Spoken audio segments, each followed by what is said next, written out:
Good evening, everybody. It's been a while. We have the premium matcha, of course. Look at that. I mean, I made it like a few minutes ago, so it's starting to sync. You know, the MO98 payments are still coming in. How's everyone going? I think the last time we streamed was... Oh, I guess the bed stream. But it's been a while since I've done a Japan stream. Also because I just haven't been in Japan much lately. So I hope this is still working. Good morning, Stefan. I miss you. I don't know, you know. It's kind of like... I think it's the concept like birds. They can like instinctively tell where north is. And with you, Stefan, I can sense you're further away. You're still close in my heart. But the knowledge that you're not there, just a time zone away, does change life. Oh well. How was the trip? I mean, the trip was fine. I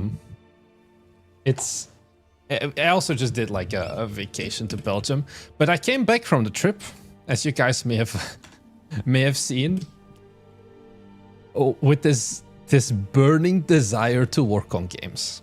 And that's kind of the problem that I have. And I was talking about this with Thomas as well at Develop. Also, I need to open Twitch because I haven't really opened. Okay. Thomas, I don't know if he has recovered from his sunburn. It's a generational sunburn. So I cannot enjoy vacations, is what it comes down to. I can do a vacation for like 3 days. But this is the German meme. I don't know. I think I do this one usually. And after 3 days, I am like, I need to work. The wife was like, no, you're not working. Bless her heart. But yeah, I came back and I was like, I need to work. So we worked.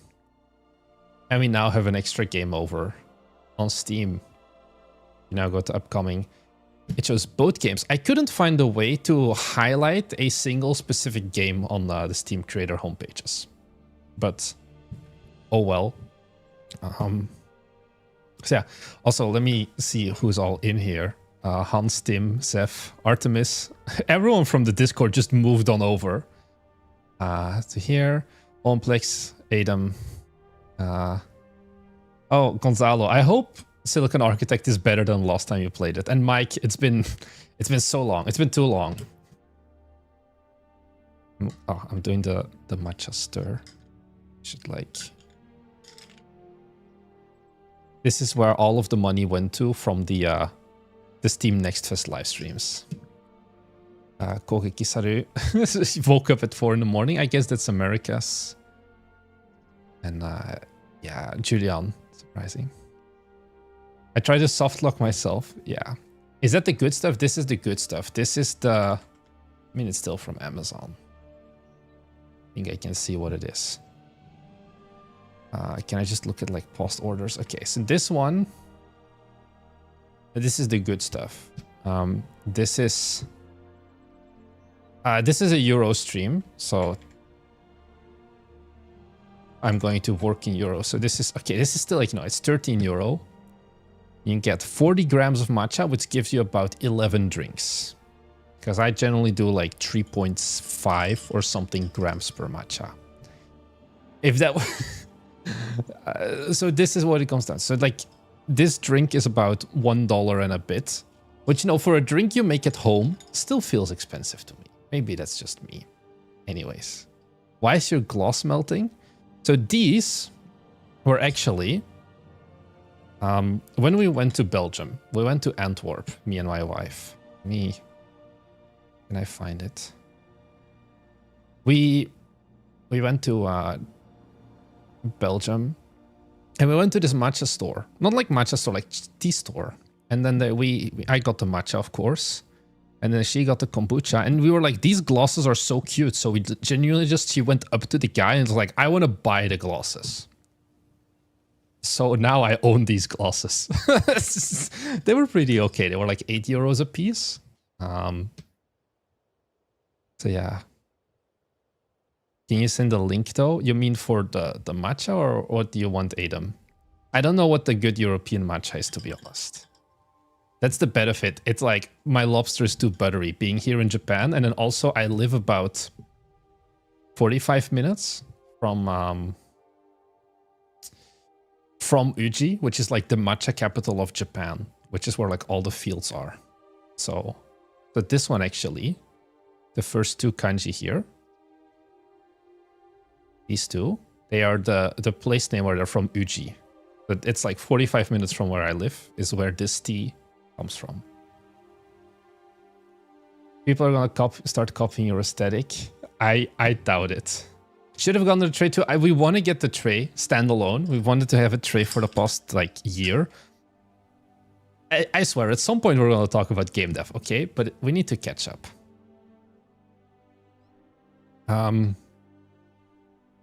The problem is our apartment is becoming too small. If we want to like get more, we're at the point where we can no longer get shit. Like we can, but there is no space. We're in like a 1-bedroom apartment, and it's like it's a pretty big 1-bedroom apartment for Japan sizes, but still there are limitations. So we're looking at like definitely in the next year to move to something bigger, at least 2-bedroom. I'm gonna be honest, it depends on how the games are gonna perform. That is what it goes. We have no more cupboards, and I don't want to buy an extra cupboard. So yeah. Anyways, too small for kids running around. There's no kids. Want to buy an Akia? No. I want to buy.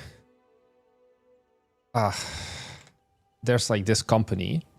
It's the most expensive housing building you can have, basically, construction company. They specialize in like wood buildings. Can I just see like examples here? Here, this is houses. This is the shit I want. Then my wife looks at me dead ass, and this is like converted. They started about 800,000 euro or something like that. Which, especially for Japanese standards, is like an extremely high price. But you know, these are the Japanese homes. Like, why do you want an Akia when you can have like this? So this is why we're making games. This is what I tell my wife. Okay, that's good. I want this. I'm gonna work now. And we go there. Funny, looking at buying houses, it's a bunch of trees. I mean, this is like they do a lot with forestry, this company. But yeah, this is the goal. Hi, Revolver. My partner has started looking at houses in Thailand and Japan. The houses are not the hard part. It's the visa that's hard. The houses are like the normal houses are reasonably priced, about 40% cheaper than Belgium for like same sizes. The problem is where we live, all the houses are kind of like at least 15 years old, which is a problem also kind of in a country that has famously a lot of earthquakes. So now it's also like, do we buy like an apartment first? Maybe do like a house later? Or do we just tough it out, rent for a while apartment, which is more what I'm feeling like, and then buy a house later? Because I don't really want to get myself stuck yet. I also cannot get a mortgage until I have been a resident, not a permanent resident, for at least 3 years, which makes it more complicated as well.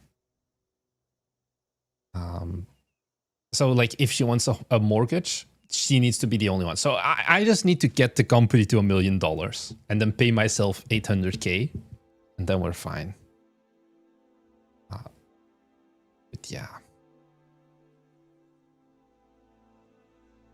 These are problems. Anyways, I'm not convinced, not concerned with the potential mega quake. That one is fine. Anyways, lads, do you guys want to do me a favor? Let's start. Let's get into work here. Once I made a post on Arseless Incremental Games. Please give this an upvote. Thank you. I'm just milking the upvotes. Is matcha the new cappuccino or avocado toast for this generation?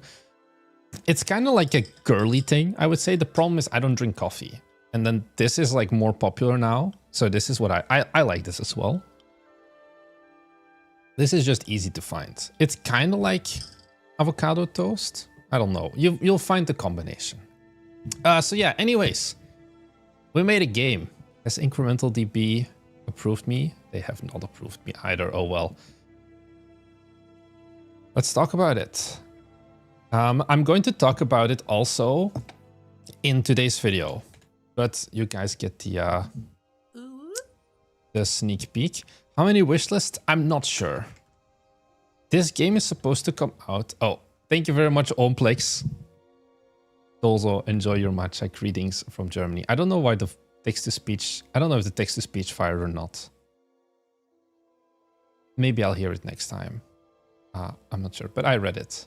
Also, I didn't get the message in chat either, it seems.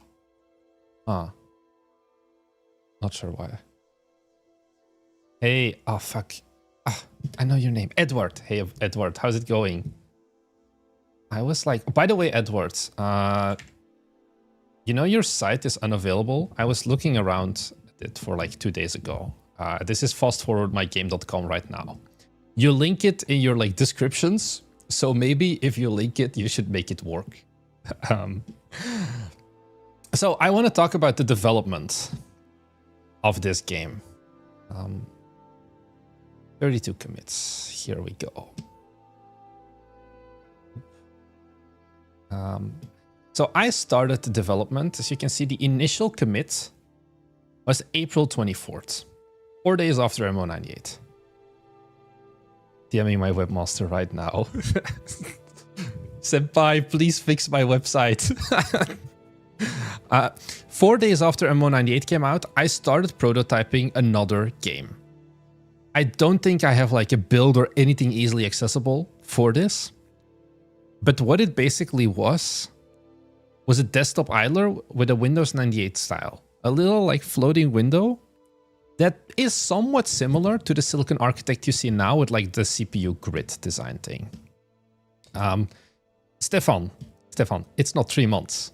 It gets better. But I realized very quickly, as you can see, by the fact that I didn't commit for a month, that it was kind of like my heart and soul wasn't into the idea. I like looked at it again once in May, and then in June 20th, Silicon Architect V2. And then this is when work started. Then I was pulling or committing a few times a day, sorry. I took a break here, July 1st. I think July 2nd, I got on the flight to Belgium. And then July 11th, the wife left. I had like 1 day. July 12th, we went to Brighton, but we kept pushing. And then I flew back like around July and a bit. So this is 1 month of development time in like calendar time. If we look here underneath here, commit. So June 21st, kind of the start. And then pretty early on, I added Steamworks integration. And what Steamworks integration allows you to do is every time Unity is open, because of the way like Unity works, Unity counts as Silicon Architect. So I have 96 hours played, which means my total Unity time, including the game just like the engine just being open, is at 96 hours of time to go from... I kind of had the idea already, because that was why I started working on it in July, in April. But like designing the UI and then making all of this was about 1 month of... I would say this was my main task. I was kind of shirking my responsibilities for the other 2 games to work on. Everybody likes the capsule. The capsule is actually the first thing I designed, pretty much. Let me actually look. I don't really commit as much, but I always have a second repository here. So the initial commit for the art seems to have been, yeah, I don't really commit much here. Was like 2 months ago. And then in here, yeah, the logo was already in here. And then like the Steam templates. Yeah, so you can see I made the Steam capsule. This was then what, like May? I made the Steam capsules before the game. this is kind of a way that I function.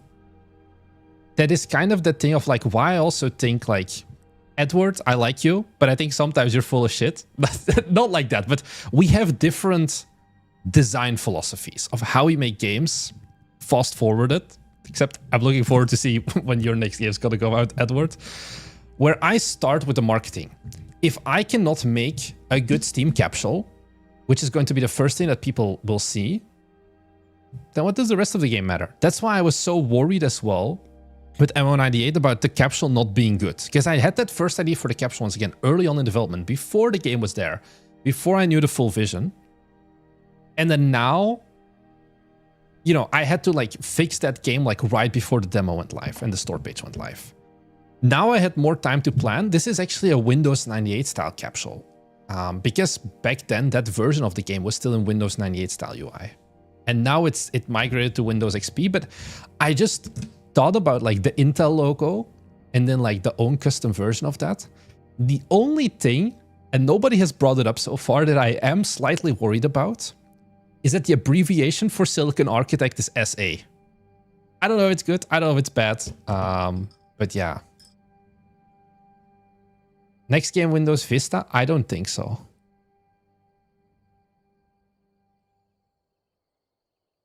I like XP. XP was the operating system I mainly grew up with. And I think one valid point of feedback some people gave, I think it was here.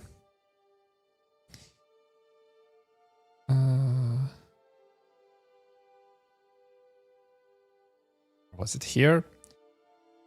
For Silicon Architect. So the UI does not look intentionally XP themed / art direction. And this is something that, if we go to the itch page, actually. Oh, Gonzalo, thanks for the follow.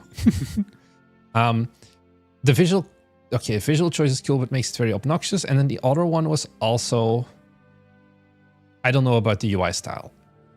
And I think if you look at it in like full screen mode, which is this, whilst there are UI elements from Windows, like for example, this bottom footer, and then like the way the like tab hierarchy is done, doesn't really scream Windows XP. I can understand why it kind of gets lost in the sauce. If you look at it in windowed mode, so this is what the game looks like if you run it actually as a desktop application, and I think it even defaults to windowed mode, then it's like, oh yeah, this is Windows XP. Because I did some like other, you know, I did some other small dumb stuff. Oh, thanks by the way for the sub, John Warner. Here. So you see, like, this is the Windows application, right? I can make it a bit bigger.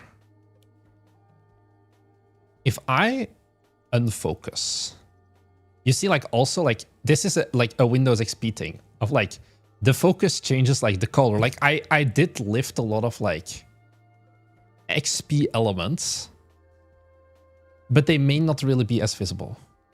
By the way, the game on itch doesn't go to full screen. This seems to be a bug that you're not the first person to say it, but I'm not sure what you mean, because if I actually, let me go to another monitor actually, 1 second. We go to itch.io, here, return to game. So I run game, and then I can just click full screen. Huh. This wasn't the case earlier. Oh, yeah, this is, it's like, it goes to full screen. Wait, why did it not do that? This is, oh, there's 2 full screen buttons, it seems. So I'm running on Firefox. Is this a Chrome issue? That's the next question then. Let me mute this for a second. I'm not sure about the MO98 web.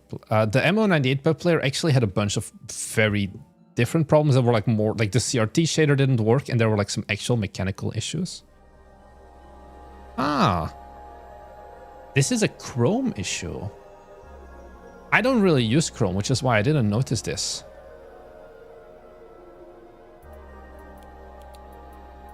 Yeah, I cannot go full screen here. This is kind of... Oh, why do I... Oh, here, chat is back.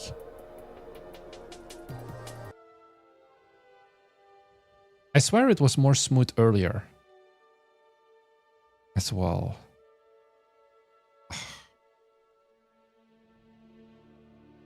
And the question is this like... I really don't like web builds. Is it like the manually set size? Is this the reason?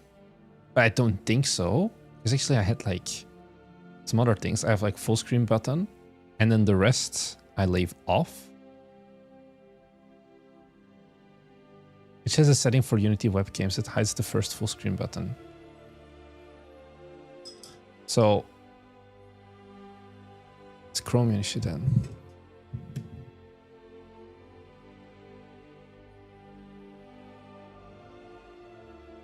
Full screen. The problem is if I increase this viewport dimension, like the store page looks more ugly, because then this actual thing increases in size. Let me check.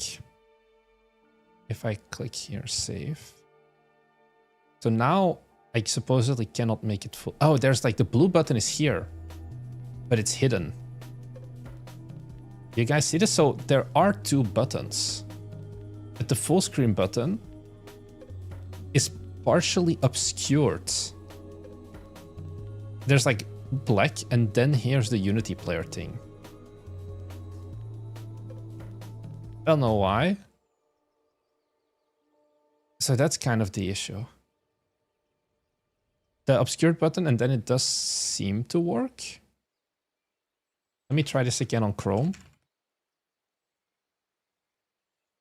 Oh, Hamster Steve, also thank you for the Prime sub. I hadn't seen that one pass by either. Yeah, so now it does work. Huh. I'm not sure why. Increase that embed height by 50 pixels. I guess we can do that. Let's make it 610. Let's just play around a bit with it. Okay, it's just okay. I can make it a bit bigger still. Let's do another 20.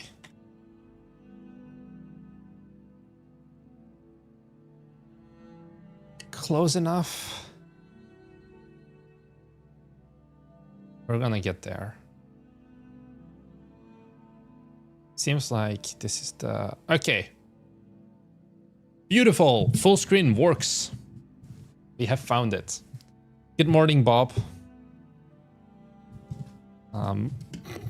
I really do not like web builds. Also, they take so fucking long. It's like 15 minutes every time I want to do a web build. And then like the regular game build is like 30 seconds, not even.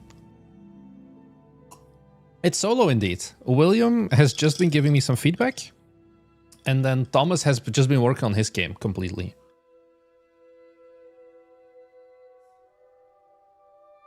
Yeah, 15 to 20 minutes for a Nothing Burger app for web. Indeed.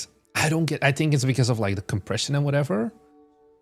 It's not a development build because I'm putting it on itch.io. Because otherwise like the file sizes are much bigger from my what I remember. Sounds like an engine problem. 40 minutes for a web build. It's so miserable.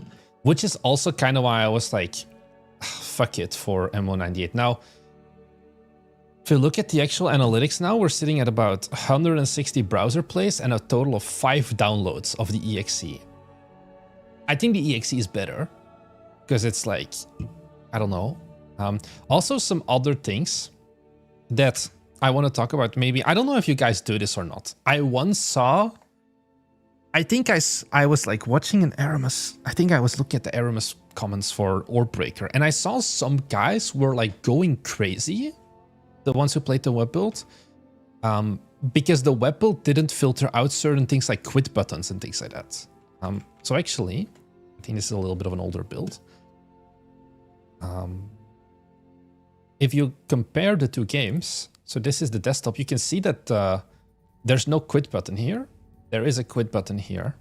I think also similarly, if we go to new game here, you can also see like settings is here.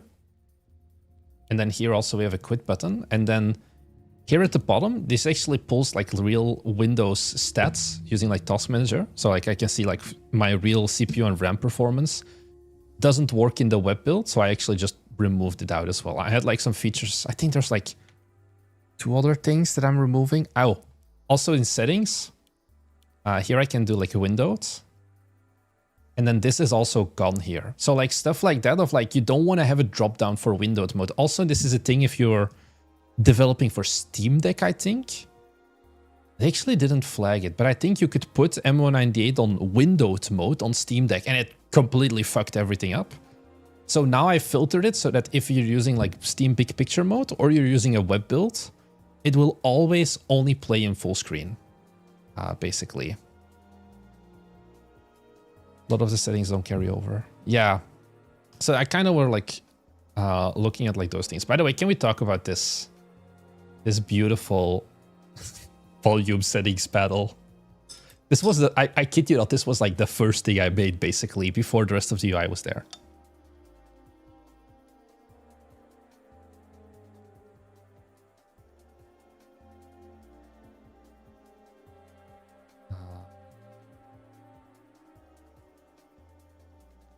Can I see market history? So I have a Steam Deck. It's a nice volume panel. Thank you very much. Community market here. Chaka medium. My market history. Where is it? It's gonna be like, this is my Steam Deck, everybody, that you guys are looking at. Just where are my Huntsman cases? 50-year-old me was like, I'm gonna invest. I bought these Operation Breakout weapon cases at like 11 cents a piece. They were dog shit cases. I think even less 15 years ago. And then now I like look like, I think like 2 years ago, 3 years ago, I think more even 3 years ago, I think. I looked at my inventory and you could do like those value things. And I'm like, what the fuck happened? Like these are like pages upon pages of €3. I bought like, I think I paid like 50 euros or something because I was 16, 15. I didn't have like a summer job yet. Yeah. Also like the Chroma 2 cases were I think like 6 cents a piece or something. And I sold all of them. And if I sold all of them, I just had enough money for the like base 64 gigabyte Steam Deck. And then I bought an M.2 SSD by myself, which was like, I think 80 euros or something. So I have a 1 terabyte Steam Deck. Is this Gamba? No, this is investment. Or these were all sales. I want to find my Huntsman cases. Or I think, yeah, I was just selling them. They used to be 40 cents. And then suddenly they went up to like €3.40 and things like that. A CS inventory showcase was the last thing I was expecting. Steam stocks. I think I made like 80 euros from CSGO cases. Yeah. Do you have a pile of Lego too? I also do have a pile of Lego. I don't really have much in my market anymore now. Not really. But that is where I got my Steam Deck from. We did submit to like get the free Steam Deck, but we never got one. You're right, Hans. I think they kind of stopped doing it. I think we were too late. Where now maybe the threshold is higher because it used to be around like 50, 75, 100k definitely. We haven't got anything. Also, the Steam Decks were just unavailable for a few months. And then now they doubled in price almost. You get more cores with the socket upgrades. The socket upgrade skill tree, Julian, gives you more. Personally, I invest in poker and blackjack. How's that going for you, Revolver? Oh yeah, but maybe I should talk about the game, right? Like, what is the game we're actually making? I'm gonna use the desktop build. I think it's nicer. Also, the game, because I told you it used to be like a desktop idler, right? It used to be called Desktop Silicon, and then I kind of renamed it afterwards. Okay.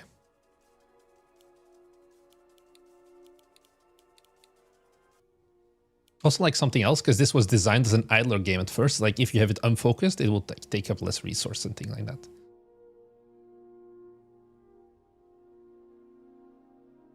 What do you think about the Steam Machine? I don't know. Thomas really wants one. I kind of am like... I just have a... Steam Deck, and I don't even use that one enough, so yeah. Okay, thank you, Norman. Norman is back. So the way this game works is you design CPUs. This was the first thing that I developed. It's like, how can I make it feel good to just like take these components and put them down? So I have a heatsink and I have one single CPU core, and then I have a benchmark. I can run it, rerun it. Not good, but I know it'll turn around any day now. Yeah. So, okay. We needed to get for our benchmark 1.5 gigahertz of average CPU. We only got 1345 because our base clock is 1.2 gigahertz, our boost 1.4. But every time we do a run, we get telemetry data, 270 megabytes right now, which we can use to buy some upgrades, like for example, increasing our base clock. So now we're at 1270. Still not enough, but we just keep going. We do another run. We're gonna see now that we're gonna fail, but this number, 1348, is going to increase. 1427. We get once again more data, which means we can increase our base clock. The onboarding shouldn't have changed normally. I think maybe you just played it differently. Okay, wowie, those improvements really helped. We just passed our first benchmark. Every time you pass a benchmark, you receive additional research funding. So that's here, which you can use for future upgrades. Let's beat some more benchmarks and get more funding. Depending on the complexity, you'll also gain more telemetry data. So if we go to our benchmark runner, we can also go to Sysmetric Office, which has more cycles, has a max TDP of 80, which is a problem right now because we're at 40. You can see the CPU core. Oh, this is an old build, actually. A lot of stuff has been updated. Oh well, should be fine.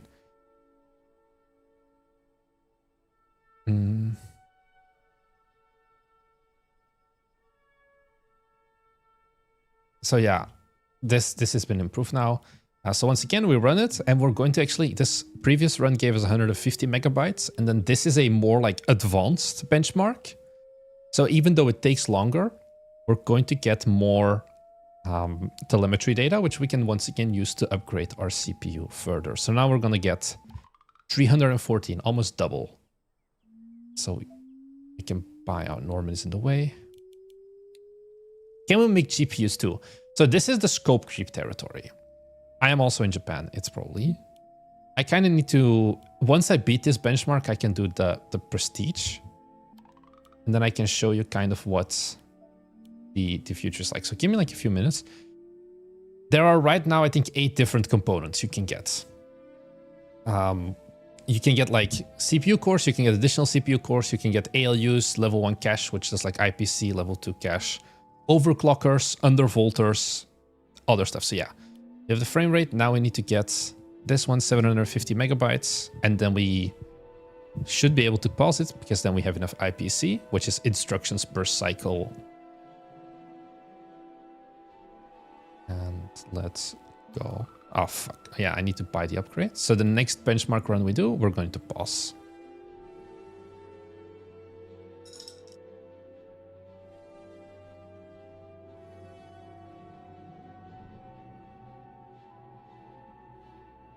Okay, we paused. Each CPU generation relies on a CPU socket, but that's the LGA745 here. This UI has been updated a little bit. We're very bare bones because we only have these 2 components. So if we want to, I'm just gonna shut up. So here you can see like all the different things we can unlock. So L1 cache raises IPC, connects just stuff together. Voltage down is like down volts, so you use less power. ALU increases clock speed by a base rate. Clock generator is like an overclock, which is a percentage base. L2 cache raises everything IPC. The longer you run is the more like your CPU kind of like spools up. And then Unifabric is kind of like AMD's Infinity Fabric, for those who remember the original Zen architecture. That's what it was inspired by. Then you also have these upgrades you can choose. So I kind of was like, I want to do some different things in terms of prestige systems. Like the skill tree is really bare bones. One only difference between this and MO98 is kind of that you now can have multiple upgrade stages. For example, here, 3 out of 4 per unit, but nothing crazy. But with the socket refresh, I was actually wondering for a while what to do. At first, the idea was that there was going to be a third currency called like patents that you get. And then you can use those patents to buy upgrades. But it didn't really make sense that you prestige first and then choose your rewards. And that's how I ended with this kind of a la carte prestige system, which probably some other games will do, but it's very much more uncommon, I would say, where I can prestige and only have, for example, the only upgrade I get from the prestige is going to be this one, the L1 cash. And that's all I get. Or I could be, hey, I want to get the L1 cash for my next socket, and I want to increase the maximum TDP. And I can kind of choose, I can do 2 upgrades right now per thing, like per prestige, that's what you see up here. I can choose how I am going to spec out my next prestige, and I will see how my prestige cost will change depending on what I want my next socket to have. Which, is it a groundbreaking idea? No, but I think it is kind of a fun, like, alternative thing.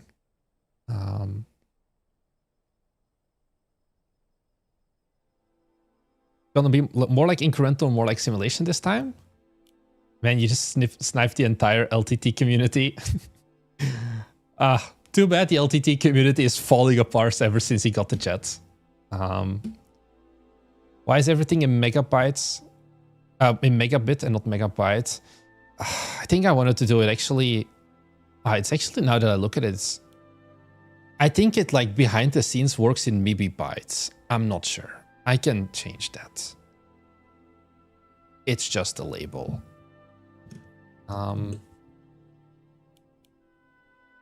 So that was the problem. Who said it? Cowspeak. Is it going to be more incremental or more like simulation? There's 3 pots we can take. Pot number 1 is, and this is the pot that I know will have an audience, but I do not think I can actually deliver upon it, is here. Something like Space Cam, where it is very in-depth. Like, this is what I call Turbo Nerd Edition, if I wanted to do this. Oh no, Opus Magnum, I think, was the one that he said. William. Of like designing these like intricate mechanisms. And this would be the realism route, where I am like, fuck the onboarding, fuck Joe Smo.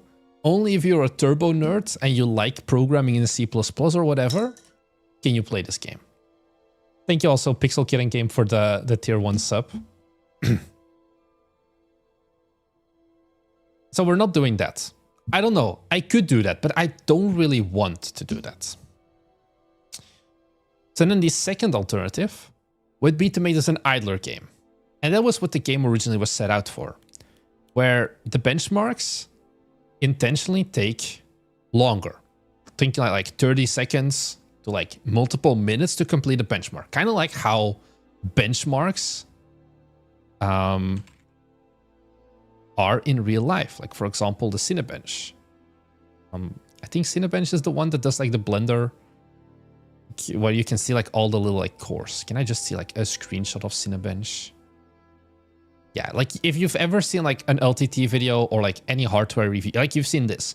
These runs take a lot of time. And that was like option number 2.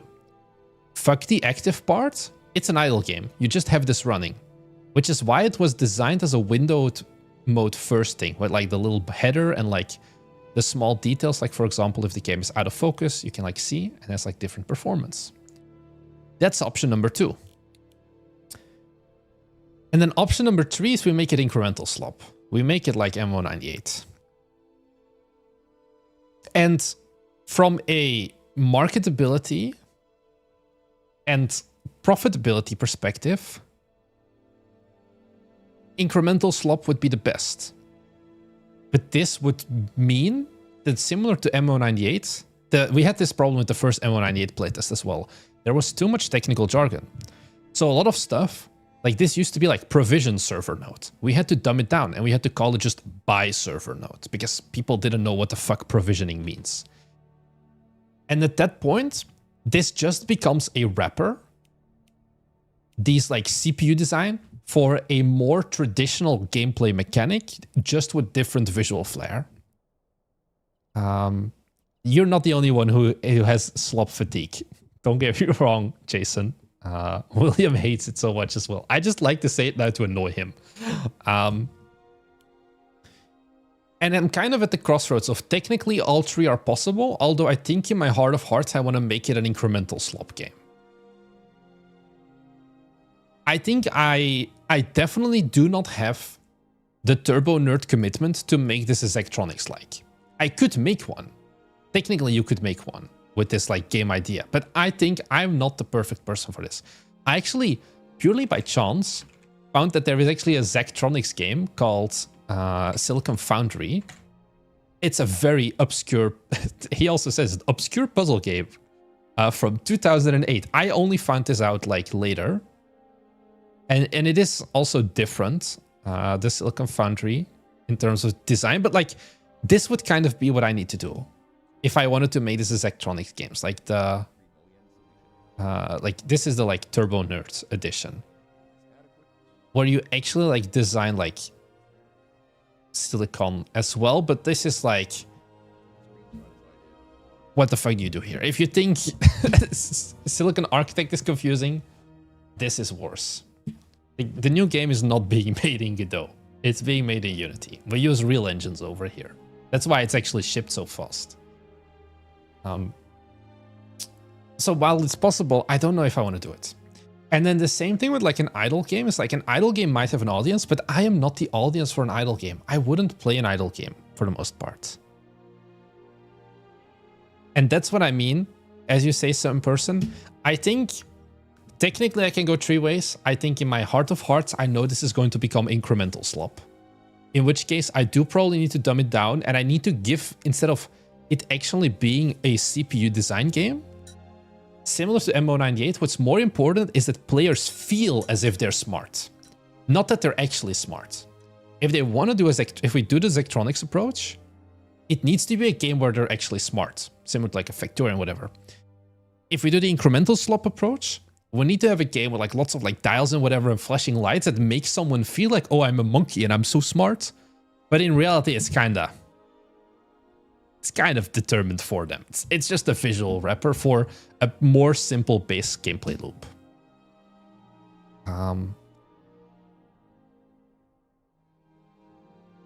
Because that's the thing of like, there's this viewer game that I also thought about. It's called Hardchip, this one.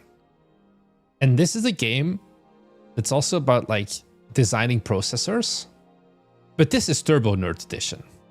This is like Minecraft Redstone as a game where you actually have to design like logic gates from scratch. And I played this game because this was I think they even won a Bite Me Game Award. Did they list it here?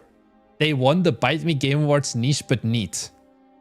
And as the name implies, it's a niche game, but it's neat. And I think it actually did perform, considering the price, the amount of reviews, pretty okay. But this would not be something that I would want to develop for. Because I think I wouldn't be able to live up to the expectations for these games.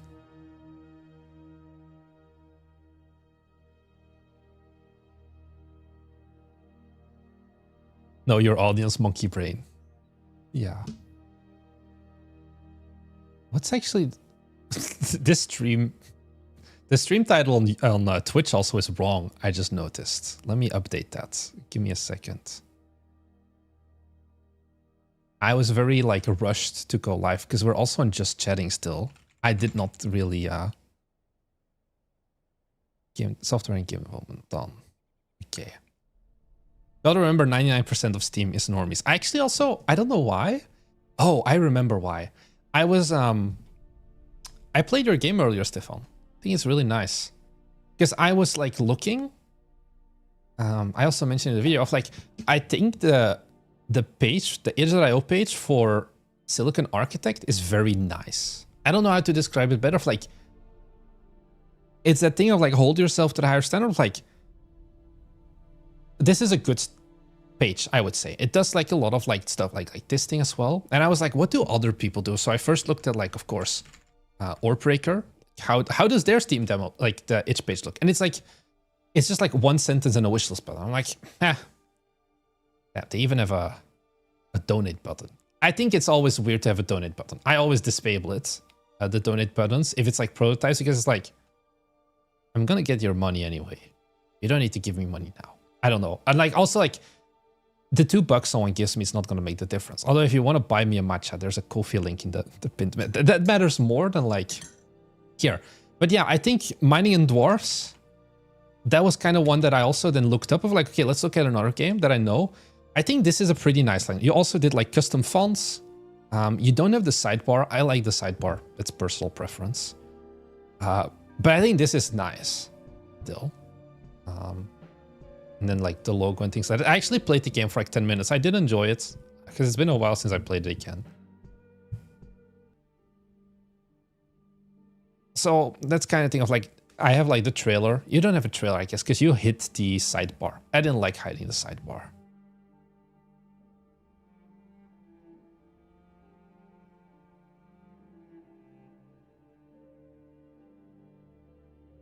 Like 30% from Steam and then extra percentage from Unity. It's probability. You mean like, oh, because we're not using Godot? Can you please clarify? Because I think the runtime theme I do it is over.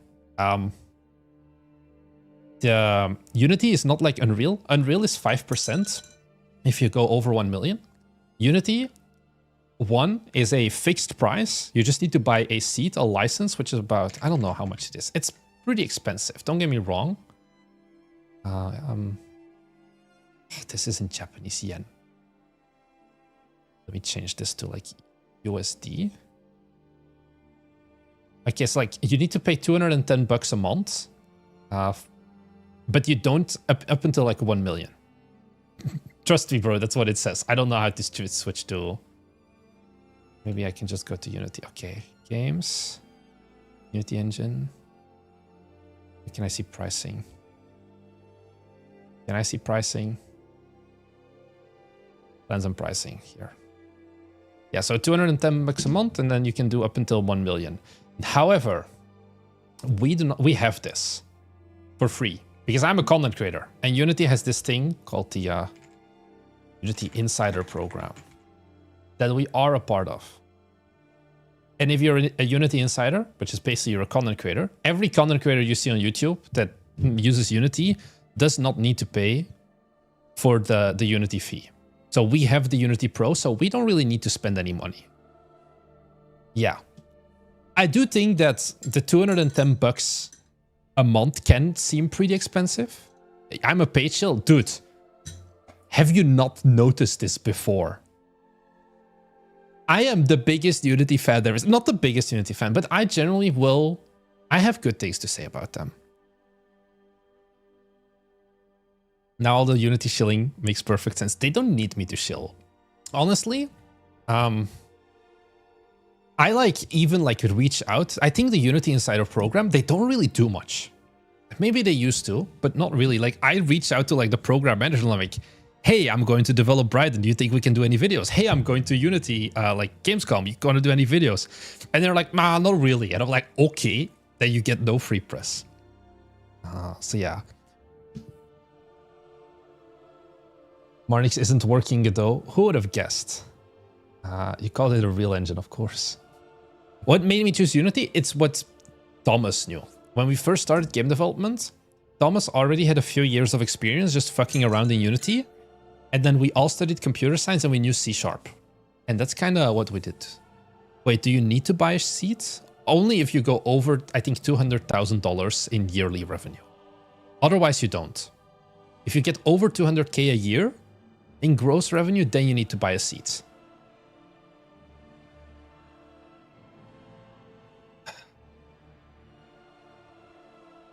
Are you looking forward to Unity 7? I think so. When it comes around, it comes around. I don't know. Yeah, rapid things. This is actually something else.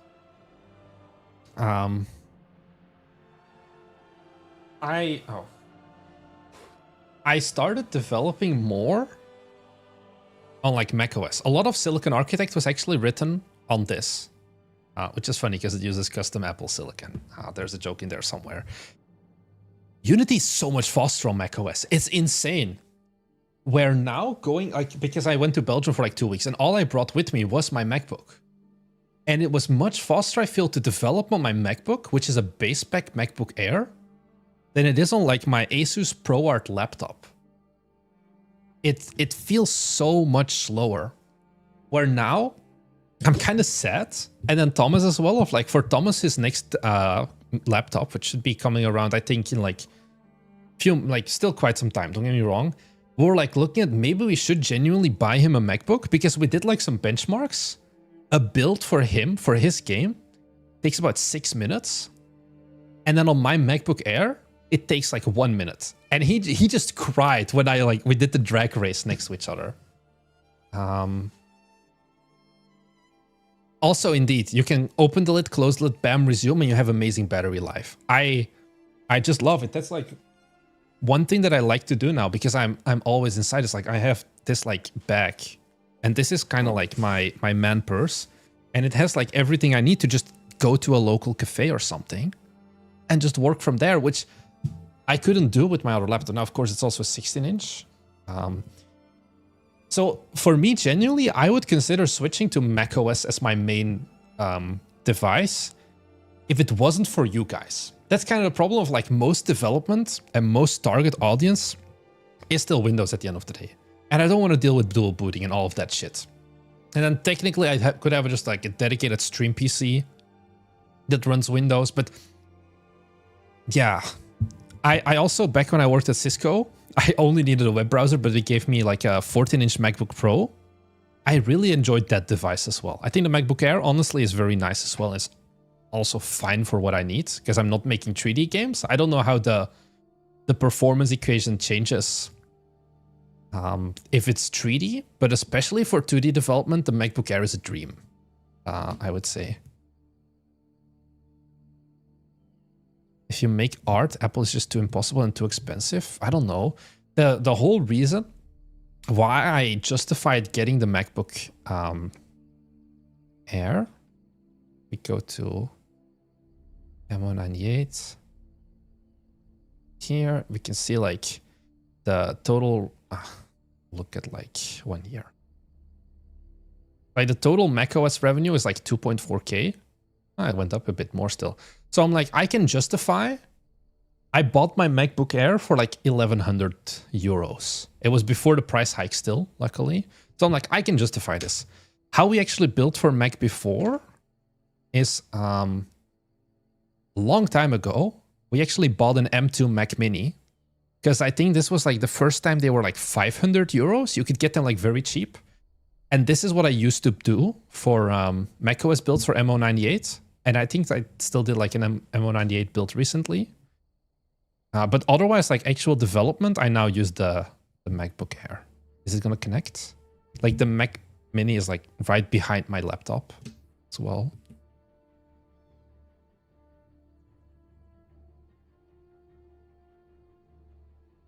Why not a Windows Lappy? I am a Windows Lappy guy. I have a very nice Windows Lappy. Don't get me wrong. I spend a lot of money on my Windows Lappy. Oh, God damn it. Why is this also... Can I like just change the URL?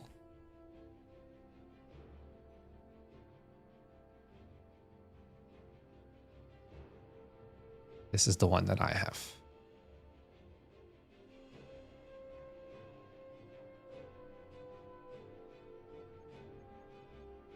This is the closest you will get to macOS like build quality and things like that on a Windows laptop. I do not have these specs, but like I still, and like very nice, very slim, good everything. Come on, I don't care. But like the display, yeah, very good display. Everything like that. Actually, I think I have the is this a model? 604? Yes. No. I can't see the exact version anymore. Anyways. Is it loud? No. Except it has the problem, and this is the shit that I hate about Windows. Even in sleep, the fans do not turn off. They keep, like, at a low RPM, they keep rotating. And then you look it up, and it's like, oh, it's just because it's not implemented in the Windows, like, Deep Sleep Level 3. And I'm like, fuck this shit. Make the laptop shut up when I sleep it. And that's kind of like the thing of like, you can't just close it, put it in a backpack, and then open it, and you still have a computer that's not like overheating and like drain its battery on its own. This is the one, RTX 40 series. So from a like running around and doing stuff with your life, yeah, I have the RTX 4070 and then this CPU as well. macOS is just better than like any of the Windows. I've also used like Dell XPSs before. Hibernate instead, because Hibernate also comes with some issues. I don't remember why. I used to run Hibernate, but then I had to disable it again. So yeah. Linux is good if you never want to release a game. Can we say that? The overlap between Godot developers who don't ship and Linux developers who don't ship is astronomically high, I think. The G16 is also good, but then you don't have battery. That's the problem as well. There's just no battery life.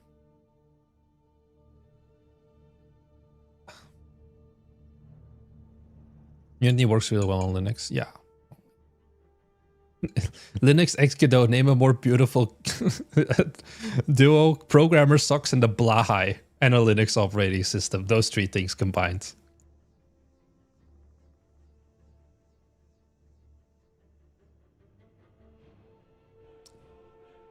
Anyways, did you guys update my post? Yeah, I did get some updates. Unfortunately, not as much visibility this time. Nice, we got more views though. Now it's the number 8 post. We actually have like... MO98 did so much better. I don't know why. Maybe incremental games are just doomed. Alright, I think if we go to like top of the year, even. I think MO98... These are like all memes. Okay, Project Pit. 2 games so far. More memes.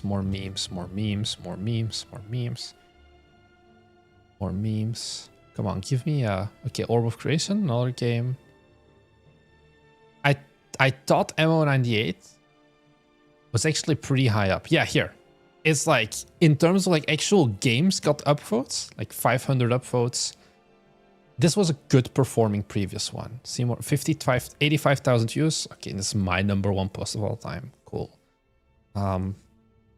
It's a lot of players normally as well. I don't know why. Oh well, so be it. We tried all of the venues. I think also the trailer has not picked up astronomical speed just yet. We're at 100 views. Oh well. When you're going to make a matcha-related game, if I have fuck you money, so not anytime soon yet. We did gain 2 subscribers so far. Once again, this is the reminder of we are purposely... This is a different channel. We've purposely split apart Bite Me Games, the channel you're watching right now, and then Bite Me's Games, which is the one we do for announcements and things like that. Because we realize, okay, the Bite Me audience is not the core audience of our games. So let's stop forcing that and let's just do it a separate way. Of course, I know that some of the people that are subscribed are biters. Don't get me wrong, but the goal is not to shoehorn these games in your face. If you don't care about the games we make, you just care about how much money we make. Now, if you're here, I guess you do care somewhat. You're doing West viewers. Oh, 165. Nice. Hey, everyone. What are your next steps on Silicon Architect? Sorry. This is what I mean. The next step is I'm not going to do anything. I wanted to get the game out because I had too many projects. Because also we have net profits. Also we have Desktop Island. Hey Adrian, it's not out yet. It's just announced. No launch yet. Just the announcement. What did I want to say? So the thing is, I had too many open loops. I had the loop of I need to do Game Dev YouTube. That's like an eternal while true. I have the loop of we need to work on net profits. William wants feedback from me. I have the loop of Thomas wants me to make the trailer and get the game ready, Desktop Island for announcement as well. And then I also had the loop of of Silicon Architect. And they were too much. And then I had also the loop of I need to manage the business because I also needed to do like the quarterly text and all of that stuff. And it was too much. Oh, music doesn't auto replay. And the goal was just, I need to get one of these loops closed as fast as possible. And the quickest win, the quickest loop to close was Silicon Architect. Which is why it's out now. Or like, it's not like out, but it's announced. Okay. And now the goal is just, okay, I know, I feel relatively confident. I just want to playtest. I just want to get some external ideas. And I want to not touch it now for a little bit. And I want to focus on the other two games. Also, the fact that I now did the announcement trailer also means that I'm kind of a forced cooldown mode for about a month. Because it's kind of stupid to do like an announcement trailer and then the next week be like demo release trailer. And then the week after it, launch date announcement trailer. Like, it's kind of stupid. So this way, the game is actually paced pretty well in terms of marketing beats. So now you have the announcement beats, which I hope some of the press and things like that still picks it up. I sent my emails. I'm hoping for end of August to have the demo beat. I could make the demo by next week, technically, but I know it's no point for that. End of August is what I'm aiming for. Kind of leave it for a while now. Then in September, end of September, about 2 months before release, because we have the personal calendar, the game is planned to come out after Steam Next Fest, so about November. Then we get the release date announcement trailer, which is 6 months before release.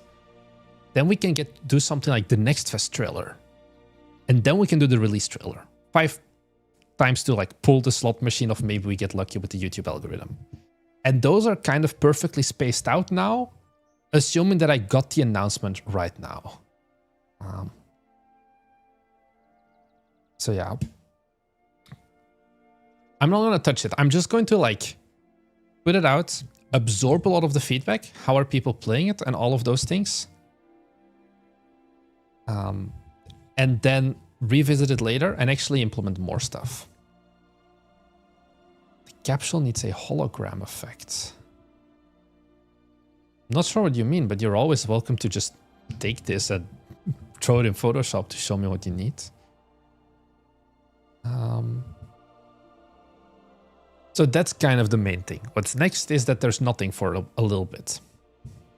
And that we're going to get the other games out. Because we want to get the 3 games in Next Fest. Net Profits, MO98, not MO, Silicon Architect, and Desktop Island. Those 3 have to be in the October Next Fest. I don't think there's going to be a 4th game. Technically, because that's the not the black sheep, but you know, the elephant in the room, I guess Pripyat Zero also. This game is not intended to have a demo. I also have not opened up this game in a few months. Like basically since MO98 development started. Yeah, like half a year since I've last touched this.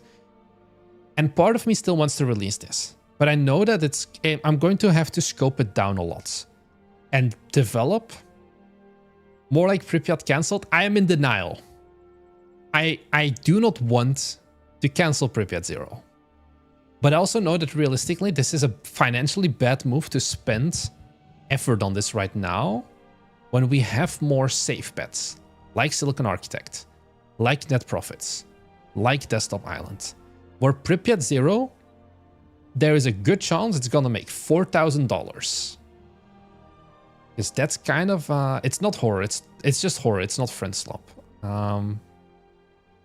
We go to like, is there like a way I can just see like all my games. Like, let's just look at it. Kyoto Anomaly is a game that people liked. But Kyoto Anomaly is not a game that actually made us a lot of money. You know, 82 reviews, which is pretty good. And then lifetime net of 5.7k, which even considering this is like more than a year after launch as well. What was it in the last like 1 year? Okay, still 3k. Too cheap? Maybe, but like an Anomaly game, you can also only charge so high. So that's kind of thing. And then if we look at the other game, Overtime Anomaly and lifetime revenue. So Kyoto Anomaly was like 5.7k. Overtime Anomaly, come on, if we're gonna load it, was 5.9k. Both of these Anomaly games didn't do that great. And there is nothing to indicate that Pripyat Zero would break from that mold.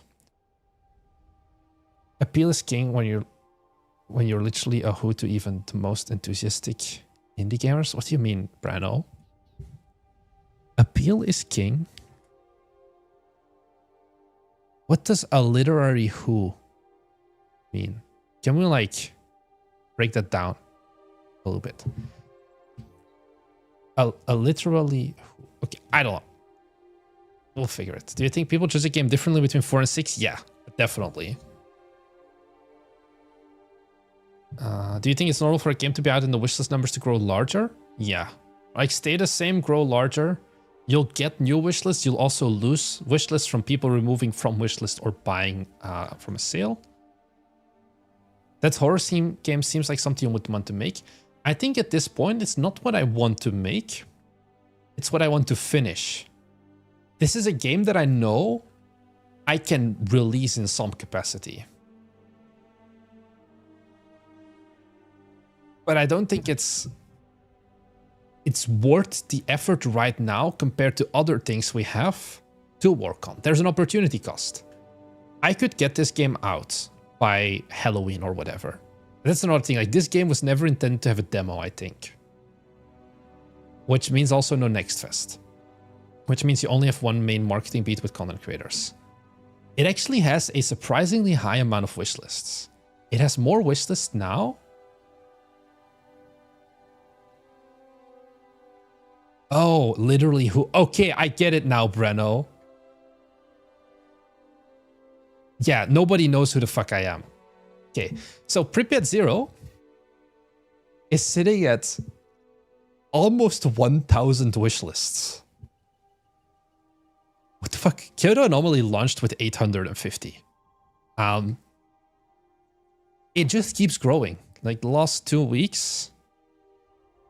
Okay, we gained 30. Not that much, but for some reason we have a moderately high amount of wishlists for this game. Like I said, Kyoto Anomaly was like 850. I think Overtime Anomaly was 2k on launch. There's a Screamfest coming, of course. So would this find an audience? Maybe, but that's what I mean, the opportunity cost of I could work on Pripyat Zero or I could work on Silicon Architect. And one of those two games is a safer bet than the other. And we're not at the point in our studio right now where sure, we have some stability, but not at the point that we can get blinded by we'll do whatever we want with whatever we want to do. Aren't horror games always a safe bet? They're a safe bet you're gonna make $1,000. But they're not a safe bet you're going to do more. There's a big chance you're gonna get capped at 5k. Like the ceiling for a horror game, for most horror games, is a lot lower than the ceiling for a Silicon Architect. Like, you know, it's like ranges.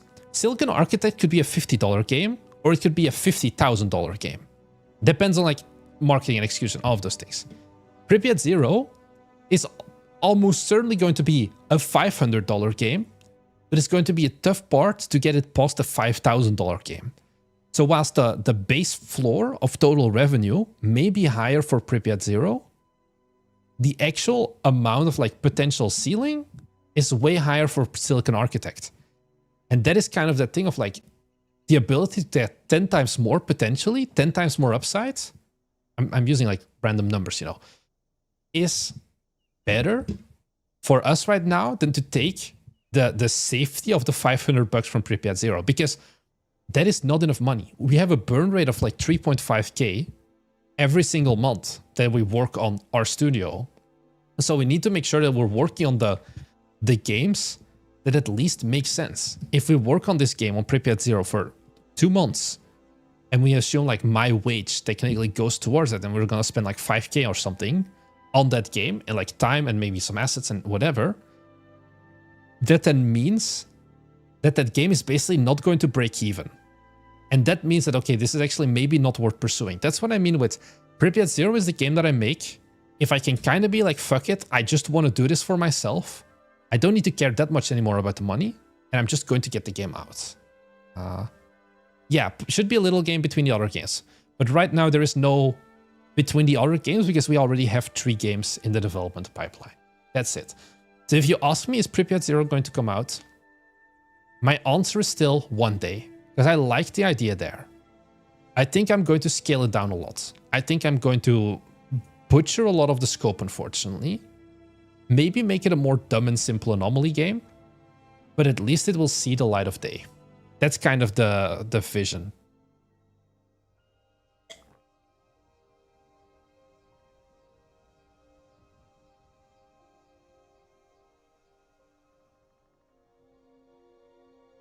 Unless you get lucky with content creators. Yes and no.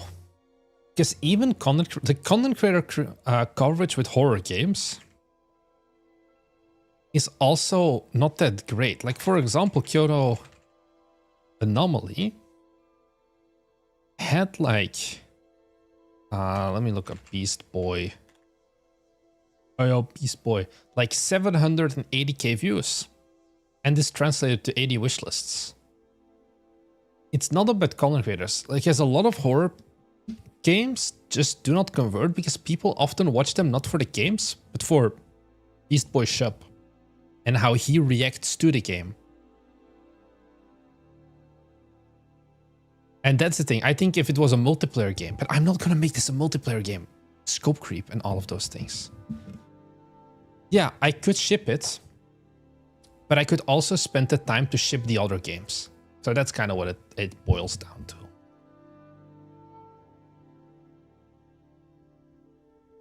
Yeah, other content creators will like play it as well who have like less viewers and things like that with horror games. That is true. Oh. Artur Bartnik. I think he's a biter. Let's take a look at his comment. Research trees. Why is this not stopping when it fails? I don't know what they respond to. The research tree. Benchmarks are supposed to fail. Each failed benchmark still provides you with telemetry used to upgrade and get better runs. They should be running continuously till you've created your CPU enough that they pause. They are not supposed to be one-shotted.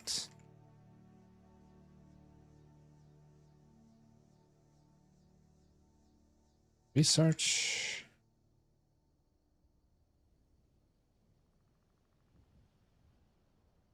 Use the telemetry gained.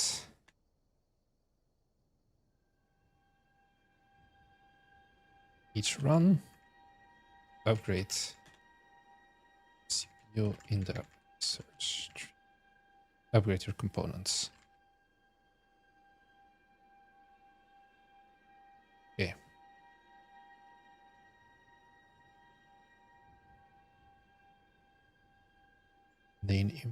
What does I don't know about Palatro much. Oh no.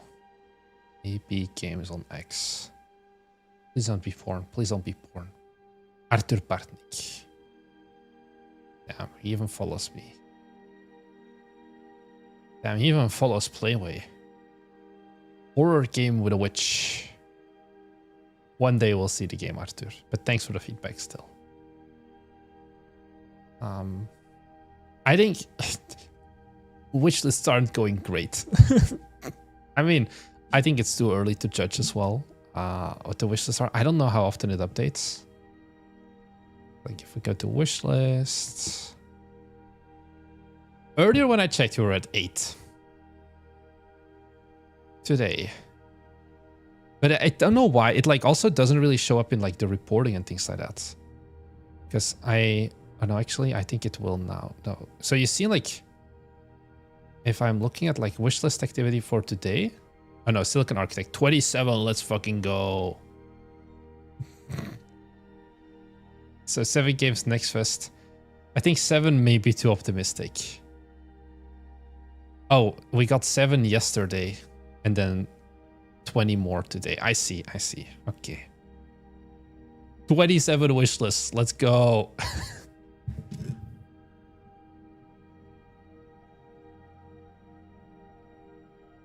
I just spent 30 minutes alt-tab playing Silicon Architect. The eco-portable benchmark is OP. Look, the balance is just... Because that's the thing of like, you can cheese it. And that's what we realized with MO98 as well. Where that game was designed as an active incremental. But people still just kept it running for like overnight. And then they came back with $1 trillion. And then kind of defeated the purpose. There is a playtest. It's a pretty good playtest, I would say, polish-wise. Ooh. We got a lot more visibility suddenly. Probably because of the stream. Job me. I think it should also be in the description of the stream. But yeah, you can give it a go. I also do wonder... 1, did this update? No. 2. Did the marketing dashboard update? Silicon Architect. Balance is bad. Yeah. The balance is bad. Also, the first like 4 upgrades, I was like really thinking about it. I'm like, this is taking too long. I need to ship this week still. And I just girl modded and I was like, surely this number works. And I kind of just kept it at that. Yeah. Why is the demo on itch but not on Steam? Because the demo is too bad for an actual demo. It's not good enough. But it is like good enough to get some feedback. Yesterday and today. Did this update? Nah, not yet. No UTM analytics yet. The demo is gonna come out later this... There's also like no real like demo call to action. Like the playtest right now, it's just everything there is. There's nothing more, there's nothing less. And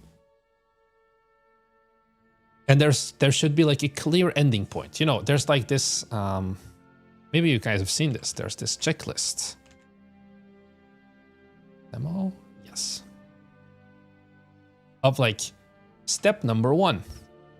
Demos are not playtests. The game doesn't contain any breaking bugs. Demo has a possibility. Like, there's a lot of things that a demo needs that Silicon Architect doesn't have right now. Like, you know, some things we do have, but it's not good enough. And then I would rather now just get feedback, make the game better, work towards an actual demo. Because a lot of like the stuff in Unity is set up already for the split between demo and full game and all of that.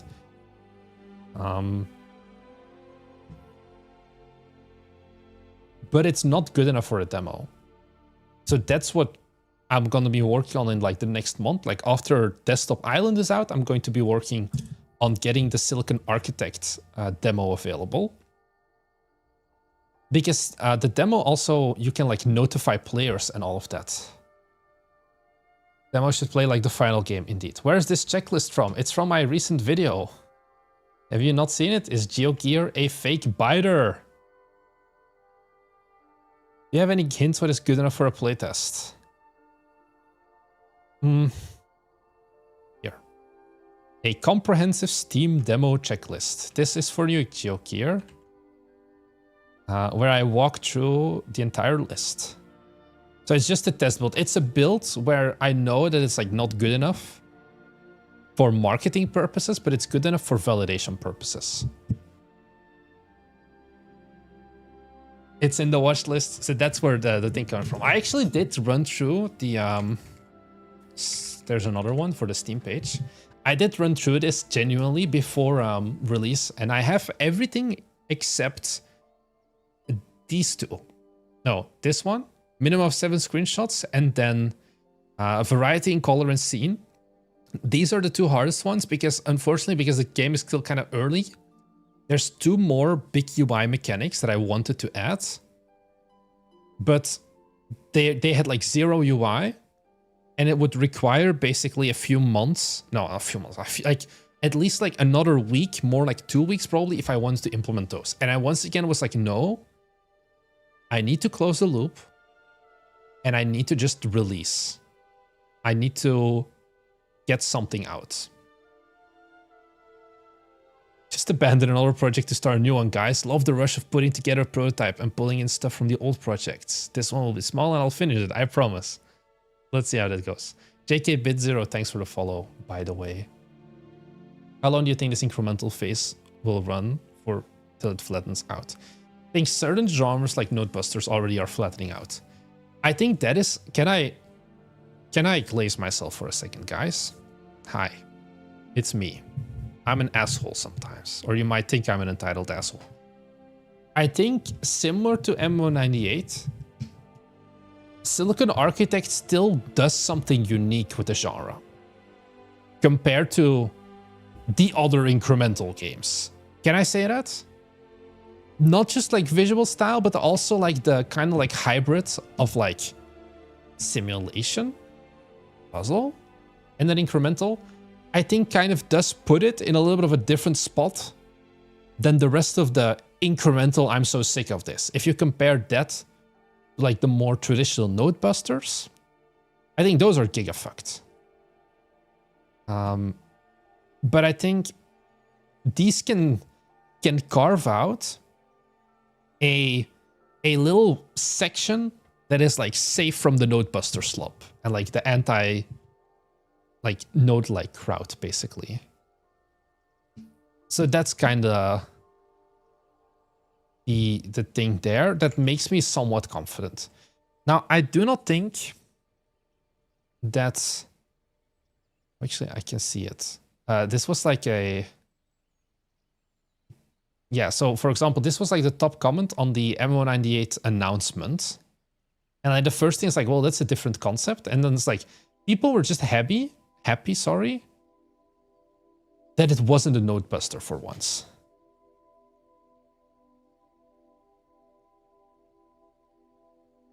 Yeah, so I try to keep the games mechanically still different. Also like the way they like...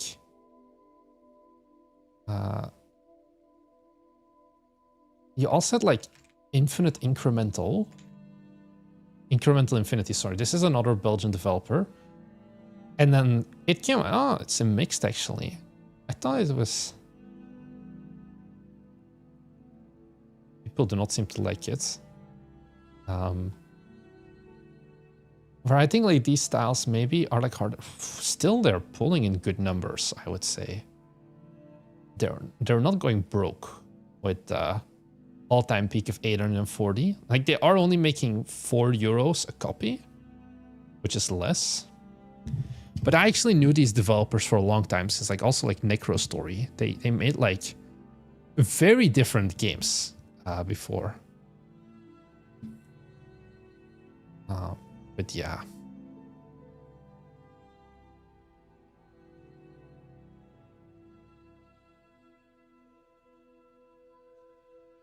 Oh, look, it's Game Pavilion in Japan. I convinced my wife. I'm taking her on a date tomorrow. And she is like, she gets incredibly curious. She cannot deal with like me trying to surprise her. And then I like to fuck with her because I'm like, oh, we're going on a date Saturday. Don't do anything. And then for the last like 3 days, she's been pestering me of like, where are we going? What are we going to do? Why you don't tell me anything? And I convinced her that we're going to go to Game Pavilion, which is like an IRL event here in Osaka. And she was not amused. Here. It's like an actual event now Saturday. At first I was like, when we didn't have the thing planned, I was like, maybe I'll go by myself. But then I was like, this is too good of an opportunity to fuck with her. Does your wife play games? She plays Mario Kart badly, and that's about it. So no, not really. The standard for Nodebusters is increasing, but Nodebusters is still outperforming indie games. Yeah, I think that's a good one. Do you let her win? No, because then she gets mad I make her win because she knows that there is no real shot in hell that she would genuinely win.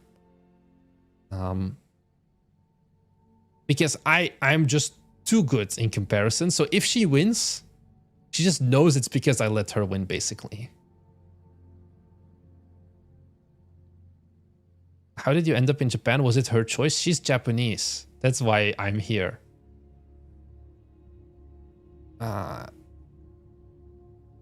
I'd say play more RNG. Yeah, actually, so that is the... Oh, that's the one game. We haven't played it much anymore. But there's like this one giga fucked up Japanese game, Momotaru Dentetsu. And it looks every single bit of like, imagine Japanese game and you imagine this. Which is kind of like Monopoly, I would say, as like a Japanese only video game. She actually has a shot at winning this because one, indeed, it's more RNG based, and two, the game does not have an English localization. And I do not speak Japanese well. So I'm kind of still like just figuring out how this game works, whereas she has been mainline gaming this game since like the Nintendo Wii came out. So she has like a fighting chance with this game. But yeah, I'm still getting used to this. Unusual time for a morning stream? It's a pretty normal time. The reason we're actually streaming right now is because my wife, it's Friday evening. So she's out for... what is it? She's out for... There's this concept called nomikai in Japan, which is like drinking party. Which is like every Friday you go drinking with your colleagues. So that's why I'm here all alone live streaming now. Because she can't get annoyed by me anyway. Yeah, also Hans. Marnix, do you have some advice for someone starting full-time game dev? Yeah, you're not gonna like it. Like how to separate work and private life. We mentioned this on the bet stream before. The unfortunate truth, and this is something that I still believe to this day, is that you cannot have balance. You should not try to go for balance when you get started with a business, whether it's game dev or anything else. Something needs to go. That's the unfortunate thing. If you try to balance, yeah, Arthur, like it sounds like sad, but if you try to add balance, you're not going to get anywhere. You're not going to be able to do enough to perform hard enough, to perform fast enough to become sustainable. I am now at the point where after 4 years, I'm starting to have a little bit more balance. But the first 2.5, 3 years, there was not much balance. Unicycle Pizza Time was made with 7 days a week, 12 to 14 hour days. Unicycle Pizza Time was I was going to Gamescom. I would wake up in the morning, like 6 a.m. I would work on the Unicycle Pizza Time level from 6 to 8. At 8, the Lidl opens. I drive to the Lidl. I bought like a Danish pastry. I drove to Gamescom. I did a day of running around at Gamescom, content creation, all of that. I go home at like 5. I stop by the Lidl again. I buy another Danish pastry. Or like maybe I'll buy like some like simple bread to put on. I eat. I drink some Spezi because it's Germany. It's the only time I can drink Spezi. Or like Schwipschwap. Mezzo Mix, that's the one. I edit that day's video, which takes like 2 hours. So it's like 7. I work more. And I go to bed straight from there, basically. And it's not sexy. But if I didn't do that, you won't survive. And it's kind of like what GeoGear says as well. If you try to go for work-life balance, you have fuckers like me who do not care about that. Who will outcompete you, who will run circles around you. who will make an entire game in a month. And all of those things. Thank God our supermarkets. I love it about Japan as well, that the supermarkets are open more now. Oh, hey, Wishbone. You need to be obsessively working to get somewhere. Yeah. Because if you're not working obsessively, your competition is. And not to go all rule number 2 here, I think it's kind of that same thing of like you having work-life balance versus your competition doesn't. And maybe this is a hot take. I think that same thing applies to AI. I think a lot of developers are like, I'm going to use 0 AI in my game. And I get that. But your competition isn't. And your competition doesn't care about that. And they will once again run circles around you. Because even though you, I don't know where, I saw something where it's like, oh yeah, with like AI and automation and all of that, this was not dedicated to game dev specifically, but like business in general, like stuff that generally also back when I was working at Cisco would be like an entire day of work can now effectively be compressed into a 1.5 hour period or 2 hour period of work. But that doesn't mean that the other 6 hours you can just go and party and chill. No, it just means you can do more. And if you do not do more, the other people, they will do more. They will use that 6 extra hours to deliver more value. And I think that is kind of a belief that I've always had of game dev is a very happy vibes place. As in like everybody is friends and we're all colleagues and we're all like, you know, in this together. Because it's not a net zero. No. Something like for me to gain money, it means like someone else is to lose money. It's kind of like stock market and things like that. A zero-sum game. Game dev isn't like that. But there is still competition. Yeah, zero-sum indeed. Thank you, Seamus and Hans and Breno. And I still think that is something that a lot of developers don't understand. It's not win-win. Other people will win more. You just won't lose as much.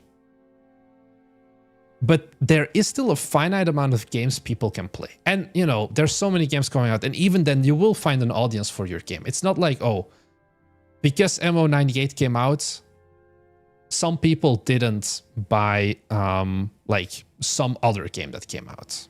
That's also not true. But there is still, I think, at least that's the mindset that I have, of like, you are still losing out compared to the rest. You need to, and that's what I say also in like the videos of like, you need just to treat this like a professional. And what does the professional do? He works as much as he can with that focus on like profitability. And I think someone asked me like earlier, like, hey, Marnix, how much time do you work in a day? The answer I would say to that is unfortunately not as much as I would like to. Oh yeah, gossip in game dev is a different thing. 100% game devs love gossip. But like when it comes to making games, it's different.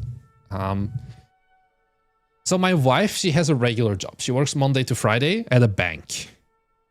And she leaves home usually at 7:15 in the morning. My workday starts at 7:15. Honestly, I would like to start earlier, but I tried that before. But, you know, she wants attention. I understand. I kind of like, she wakes up at 5:30 with like 7 alarms. And I have to be like, yes, honey, I still love you, even though you have 7 alarms every 5 minutes. And I'm awake from the first alarm. I'm awake from before the first alarm goes off. My body is like conditioned to wake up at 5:25 naturally, and the alarm goes off at 5:30.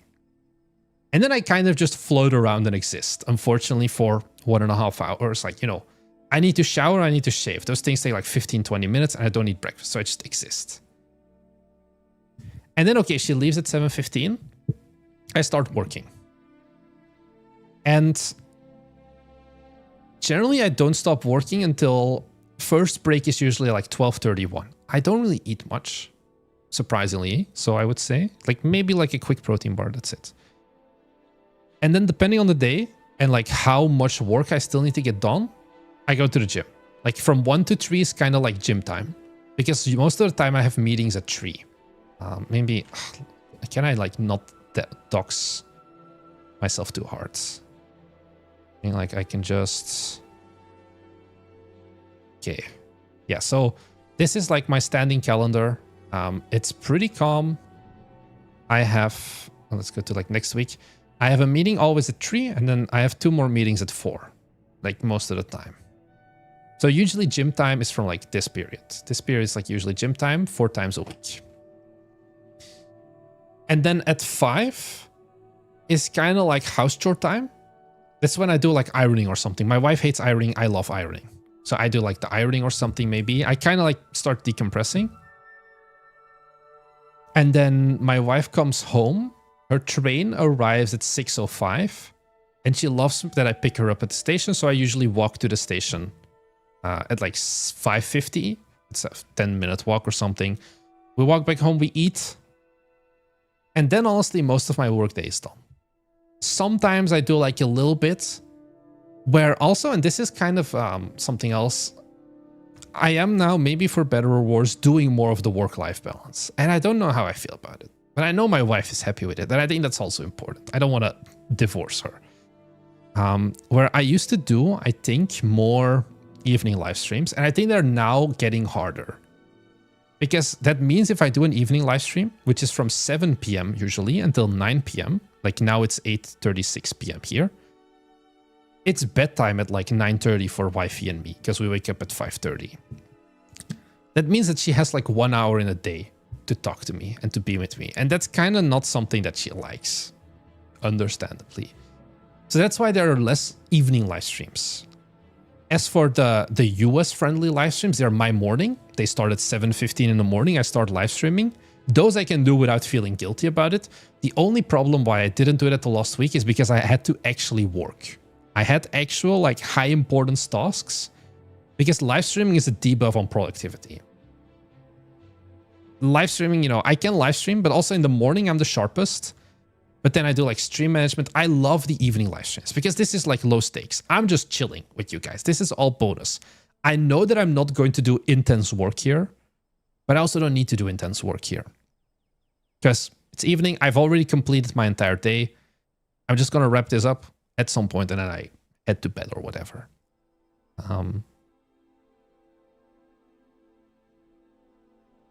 So for M198, I didn't, no, Silicon Architect, I didn't do the morning streams because I really needed to log the fuck in. And that's kind of the thing of like the streams at the end of the day are secondary to the most important thing for me, and that's making games. I don't know how we got here. Oh, someone asked me like what my day looks like. This is what my day looks like. I work from 7:15 until 5, usually. And then sometimes there's a 2-hour break to go to like the gym. 4 times a week. As for weekends, how I do it now is like I told my wifey like, hey, tomorrow is date day, like Saturday. Sunday, I need to work. I generally do work on weekends, but it's only like a few hours at most. Because, yeah, like if the wife goes out to like meet up with friends, or like often on the weekend she goes out in the evening or something, I don't drink, so I don't mind. I work a bit, or once again, really easy. I take out my MacBook, I work a little bit from like the couch instead of like the big gaming setup. I can be like more close to her and all of that. Things like that. Sometimes I wake up like early. Yeah, I heard Carmack saying 10 hours a day, 6 days a week. That's kind of what I simulate as well. Yeah, I think sometimes I do wonder what like life would be like if I was still a guy living by myself. Because I worked a lot back then, like during the overtime anomaly in Kyoto anomaly development. I lived alone. No parents that I were like, oh, you need to eat at certain times. No girlfriend. And I think I did a lot of work. I think now definitely I work less. There's no way around that. So sometimes I do wonder. But yeah. I wish I was a morning person. Yeah, I am very much a morning person. So yeah.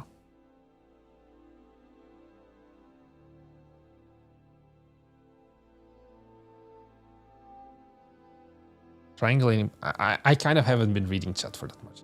So you aren't as correct as you used to be? No. I think I am better. Because certain things do not take as much time anymore. A YouTube video for Bite Me, for example, takes about 1.5 hours now to make. It used to be 4 hours, 5 hours. Part of that was simplifying like the content. part of it is also I'm just getting better at what I do. So I can do more in less time. I think you have to be able to do more in less time. Like, I couldn't make Silicon Architect in a month like 2 years ago, for example. There was no way. So that's kind of what's going on. Oof. We are mugging. Poor Indie Game Clinic. We stole all the viewers. Sometimes I try to take you like his stream schedule in mind, but I guess this time we didn't. Oopsie. He'll be fine. I guess. So yeah. What about the quality of your life now versus back then? I live in Japan. My quality of life is infinitely better than being in Belgium because I can leave the house and I'm in the land of anime waifus. Like where I used to live in Belgium was way less like nice. I think I have a pretty good quality of life, I would say. I think my lifestyle hasn't changed much. Also, like, even though I have more money, you may love, but it's like, I think it's my life is better, but more because of my location, I think. And the fact that if I want to, I can climb a mountain for like 2 hours. And it's right next to where I live compared to Belgium, where there's nothing to do. It's beautiful weather. I mean, some people might say it's a little bit too hot right now. So it's currently 9 p.m. and it's still 33 degrees or 91 Fahrenheit. And it gets pretty toasty here. But I have this. You have the Ardennes. But the Ardennes means I need to get into my car and drive for 1.5 hours. And it's not a real mountain. How do I not, like, dox myself here? Okay. Probably I can just...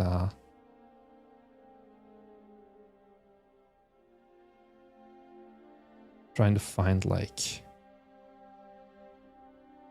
where...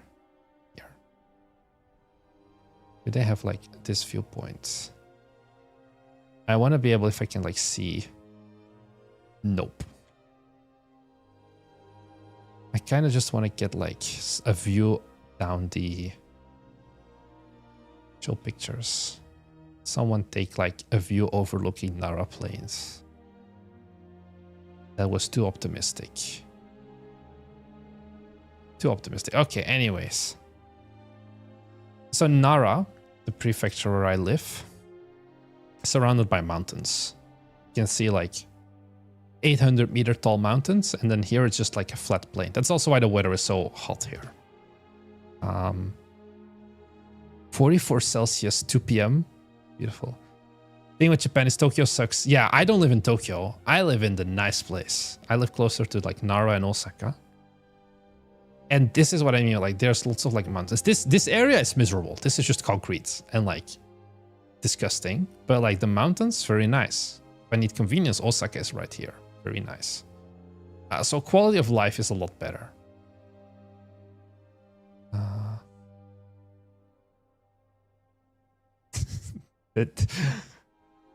Sobia Lobia, have you ever left Europe? Nara is a very nice city. Yeah. It's like my number one thing. I've gone to Nara with like 4 different viewers at this point. And we just hang out and pet the deer. I don't know if I have... I don't think he's here, John. Let me see if I can find like... he never sent the pictures. How dare he? He sent me... we met up recently. We pet the deer, but he never sent me the picture of us petting the deer together. Oh, you're here. You should send me the pictures, by the way. I won't leak them on stream. I just wanted to look at them.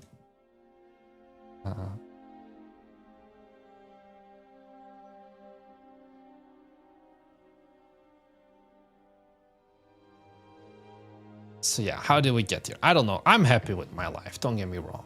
Also, like, the company is doing good. 0 out of 10. Do you like One Piece?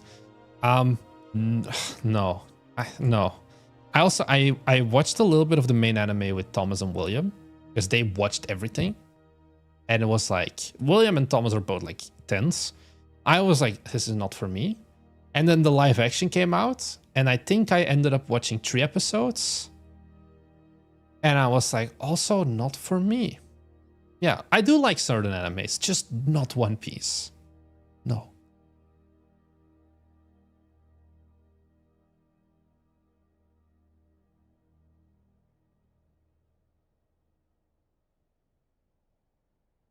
I have never watched Avatar, The Lost Airbender. I'm sorry. I'm such a disgusting normie. I watch like Apothecary Diaries, Frieren, Tensei Slime. JoJo, I like the vibes of JoJo. I watched the first 2 seasons of JoJo and then I was like, yeah, this is enough.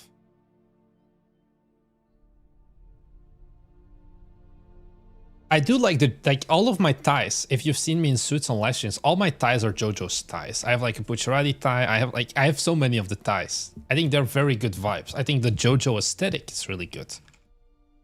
But JoJo as an anime is not for me that much. But hey, Seamus, you know, Chinese anime, am I right? There's some good shit there as well. Dr. House only consumed 2 shorts. Never as a 16:9 show. Oh, Jon sent me the pictures. Nice. Here. This is me getting mocked by the deer when I was meeting up with the viewers. This could be you, dear viewer, if you head on over to Osaka. Or like the Osaka area. And you meet up with me. I too can take you out overlooking the Nara Plain with the deer. Hi, William. How's it going? Dear viewer, this could be you. Oh dear. Oh, beautiful.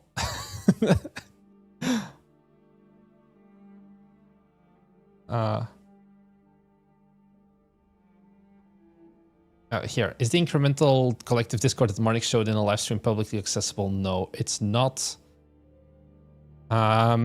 It's invite only, but you actually do not need the bar is so fucking low. Can I just say that? I think the incremental collective, if you have a Steam page and a Pulse, I don't even think you need a Steam page anymore.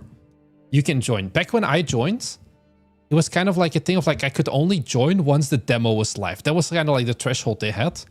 Now it's basically just you say you're working on an incremental game, you can get in there. And I think unfortunately the quality of the incremental collective has gone down a lot. And also for me personally, there are some ex-biters in there, shout out Moxan, that I don't vibe with anymore. And then also there are a lot of biters in there as well, so it feels like a very weird server for me. Oh, Sockhouse, you think so as well?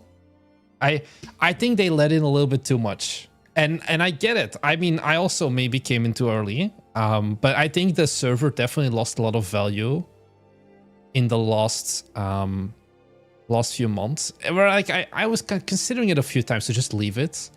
Because most of the people in care that I really care about are also in the Bite Me Discord anyway. Because it's like Katstasis and like a lot of other like people as well. Will you ever do action games, or is it not for you? It's just something that is not in our skill set, because it's a lot of animating and all of that. It's good for the mega bundle coordination. Yeah, that's kind of like the only thing, like bundles, the mega bundles, but otherwise it's just like there's no like secret tips anymore. Where it used to be more of like the true inner circle. I think a platform, a server, once it gets too big, loses its personality and loses like the like true underground tips. It's something I actually mentioned before in like also in like the Bite Me Discord. If you want to know like the secret place where all of the like actual tips go out, we have like a dedicated like Patreon channel as well, and we do like Patreon hangouts, and that's where like this is a much smaller group. This is like what's it, like 15 people who are moderately active. Oh, thank you very much, Volcanic as well. I don't know why Kofi isn't working in the chat, but a coffee for the Silicon Engineer. It's gotta be a matcha. Unfortunately, no coffee for me. But like intimate groups always perform better.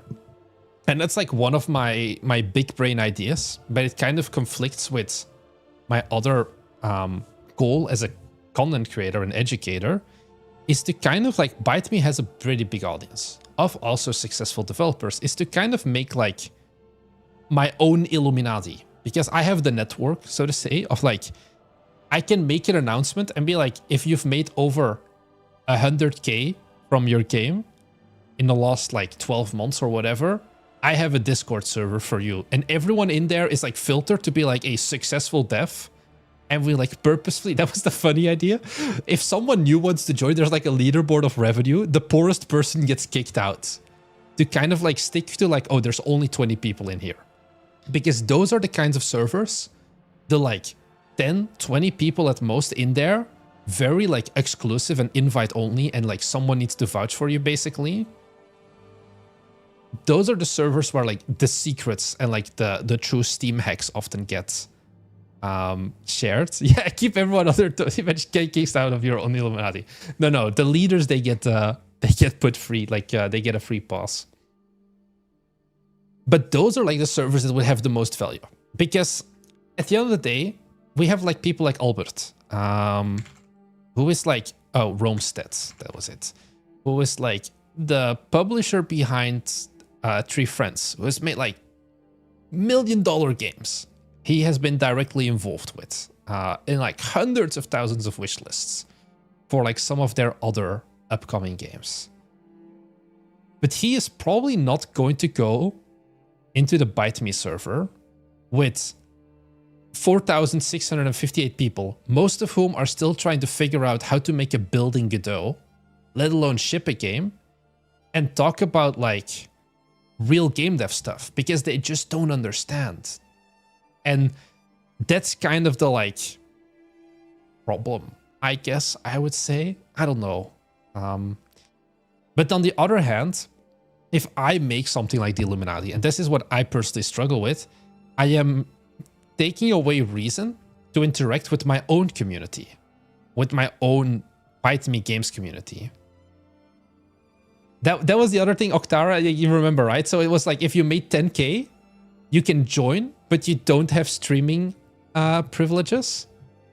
Or like talking privileges, you can only read, and then if you reach like 100K, that's when you can actually talk. Stuff like that. Hey, Liam as well. Factory 95. Please tell me you're making... Have you announced a second game? Have you announced anything else? Upcoming releases. Cardinal Descent. Is this the next game? Or is this a game that's been in development? Oh, it's doing pretty good. It's doing pretty good. Bought ByteMe games. Did my Ko-fi just like die? Let me check my Ko-fi. I'm not logged in. Because I feel like I may have missed something, Sylvant.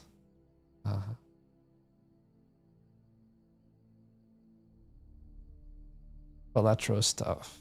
Card build. I think the visuals are very like inspired, I guess. Hey, Exidor as well. Give me like a few seconds. I want to just get the Ko-fi stuff sorted out ideally.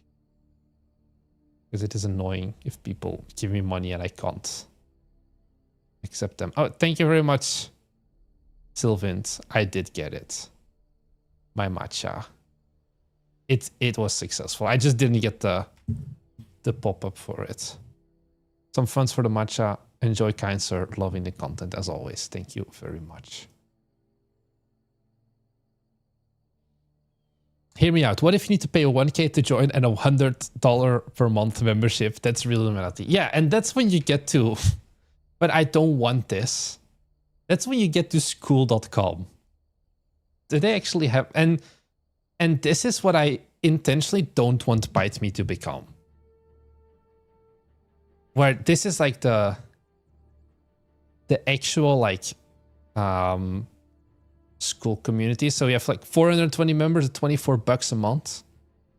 And then it's like a mix of private community. If you've been... And then like the secrets. But I don't want this. Is the entire page just AI? Holy shit.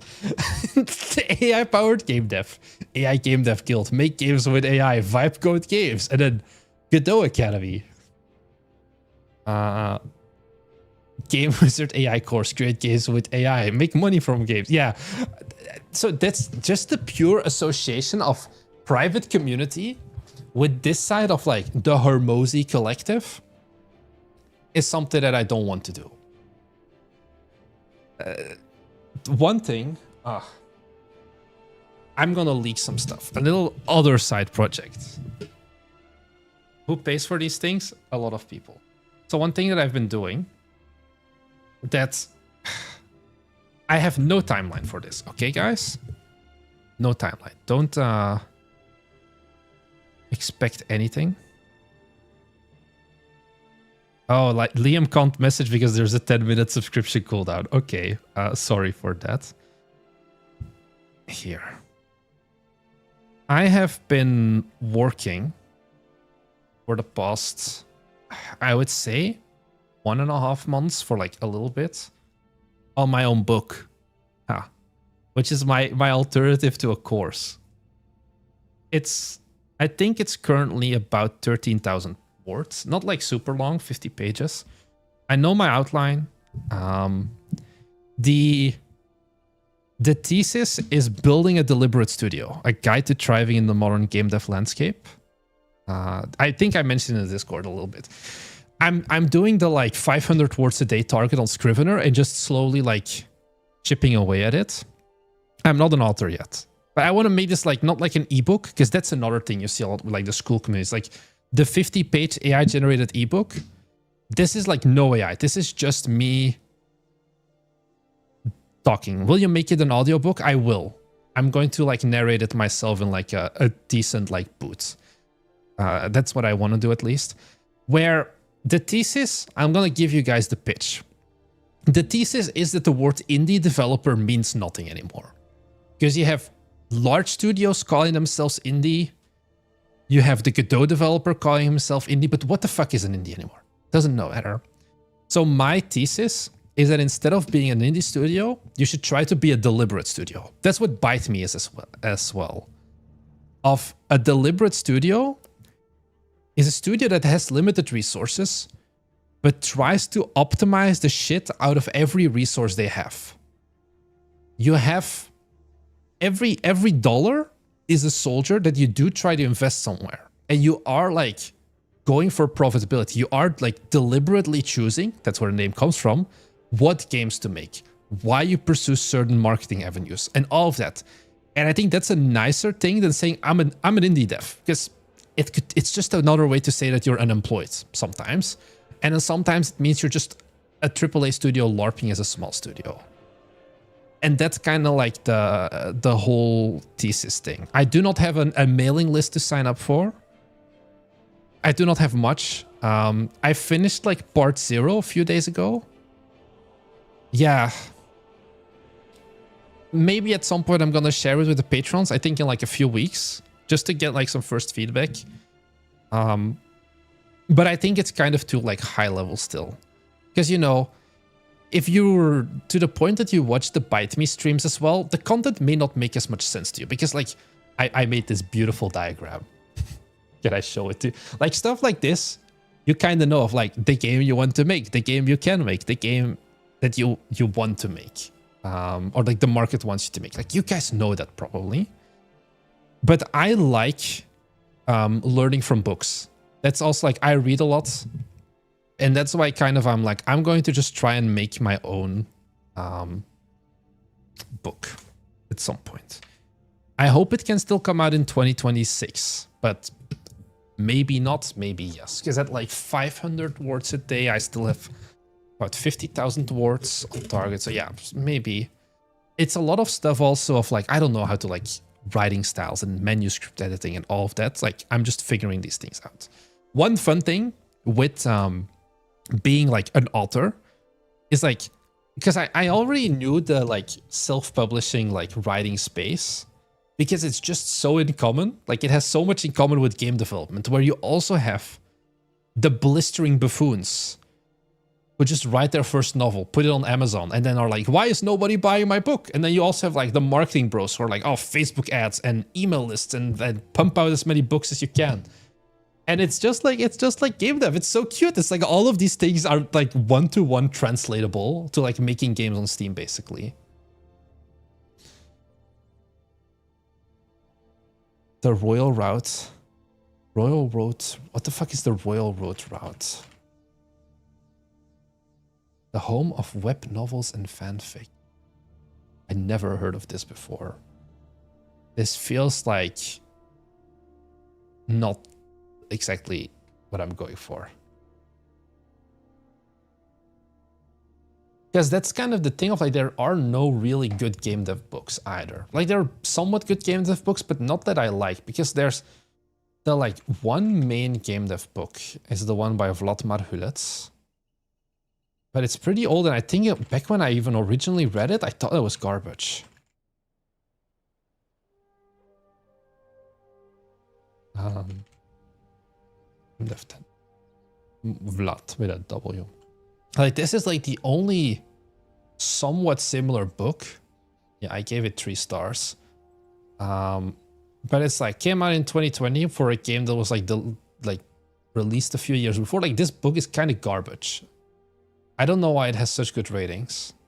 And then the goal would be, it's like what Byte Me is good for. It's not about programming. It's about running a studio and not going bankrupt in the process, hopefully.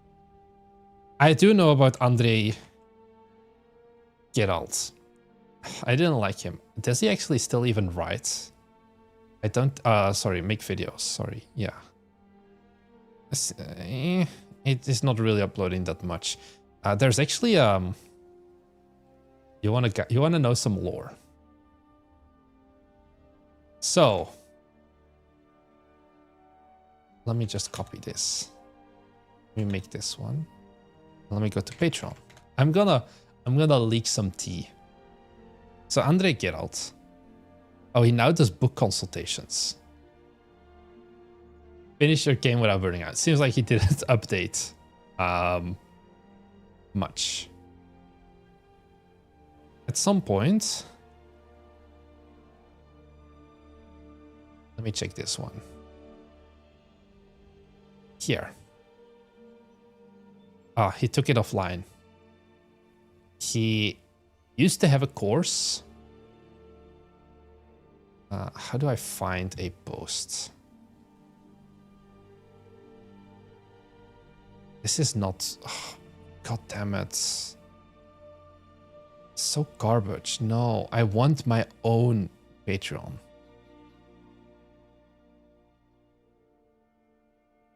Library.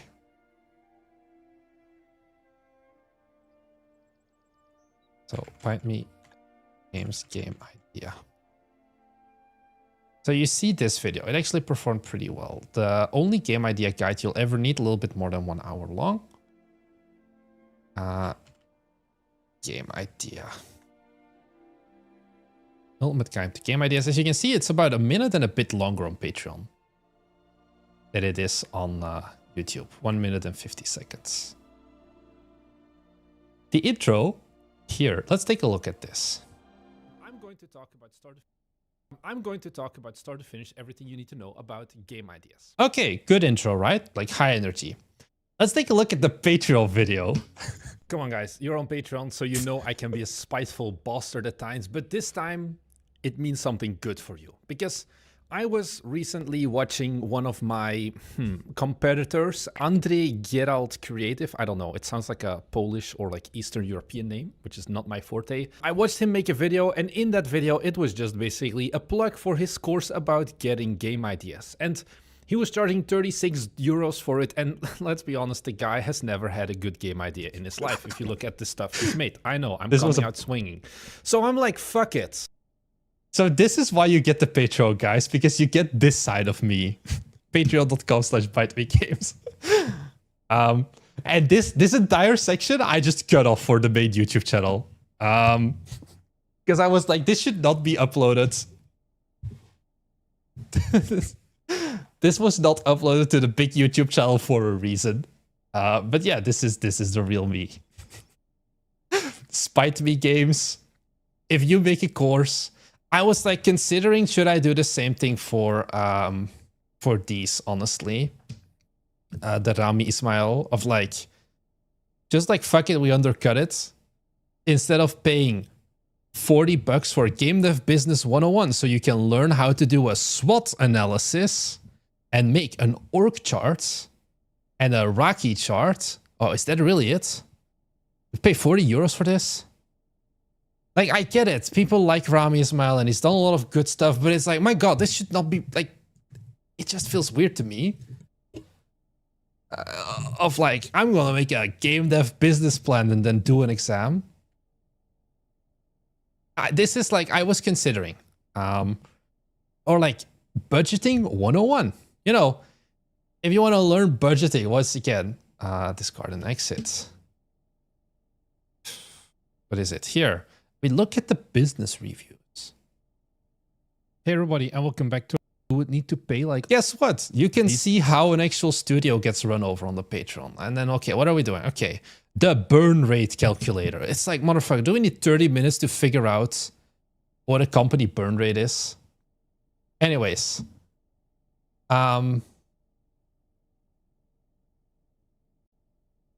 he attempted to jog before he could even crawl and try to sell a course of sprinting. I assuming you're talking about Andre. I think Rami, you know, he has a reputation. I think, unfortunately, and I've seen the guy at events. I've never spoken to him. People like him a lot. My impression is that he's at the same... I treat him at the same level of respect as a Jason Della Rocca. However you write it. This guy. Which is... How do you call it? You call it event slop. Their main job is going to events and giving talks. And then talking about, yeah, kind of like, and then maybe they have like one client and that's it. And then probably they've done more. But I feel like now it's mainly just like, oh, I'm gonna make a course and I'm gonna go to events and talk about my course and like the things that I learn.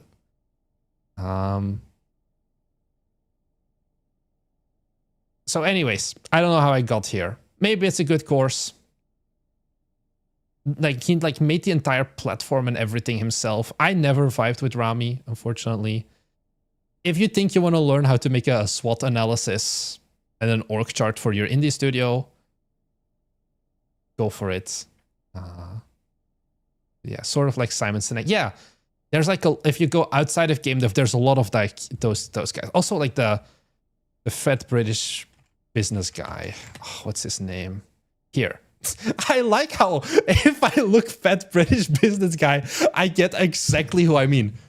Like this guy who just makes like these nonsensical YouTube shorts where he's like always talking at some point about like some weird thing of like, this is why this big company conquered the American market or something. It's like, what the fuck are we doing here? And it's like, all they do is just go from like event to event and like keynote speak to keynote speak. So yeah, I don't know how he got here. So yeah, also I don't learn from courses, which is also why we don't have a course. I do have like a perfect idea for a course, but I just can't make myself to make it. Rory has like 30, 40 years. I don't know. I never knew him before, but it's like if the only interaction I see is you holding a microphone at a different event every time, I mean, immediately like bullshit goes off. And then the problem is like, yeah, it's the same thing with Rami. If like Rami made a successful game 10 years ago, would you go to CodeMonkey for marketing advice, even though he made $1 million in game dev? Maybe not. Who was that American that got super rich selling self-help courses and stuff? There's a lot of them. I don't listen to the Butterscotch. I've seen it like float by a bunch of times. Oh, I am not really a game dev podcast guy.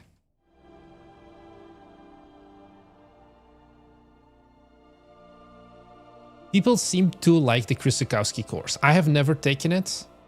I don't have access to it. Fuck it, I'm not paying money for that either.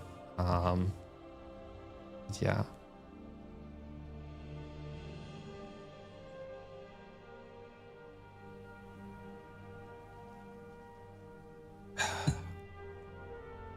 Anyways, I didn't want to just dog on him. I remembered it because of the Andre Geralt. This is actually Skyrim music, not Warcraft. Oh, William DM'd me. How do I fix Steam keyboard pile? Let me... I will do it after the stream, William, if you're here. But you're gonna need to wait a little bit because they take a few days to get submitted. Wait, Jason Lovett, you're who I think I am. You're who I think you are, right? Yeah, do you have a different profile picture? You have to have a profile picture of you and your wife, right? Because I recognize the name. No. No, I think it was someone else then. I'm not sure anymore. Oh, you did that? Yeah. I listened to the podcast. Brother, you had UGC experience. Don't act like you watched the Chris. You could have done it without Chris Zukowski's course as well. You're not the average, like, Chris Zukowski viewer, I would say. I know your game. I know how it went like more big. I think saying it's only the Chris Zukowski course is optimistic, or like it's not giving yourself enough credit, street cred.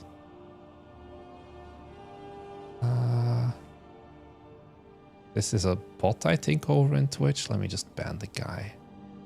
Did I ban someone? Ban. Okay, easy. Good morning, Dakota, as well. How is it going? Did you dream of me during the night? I hope so. Jonas's podcast varied a lot. Yeah, the only podcast that I used to listen to was the Yeah I Make Games podcast, which isn't business, honestly. It's just like a bunch of boys like talking shit, but like they did make one video 5 months ago. I haven't listened to this one, but yeah, 5 months ago, 8 months ago, 3 years ago.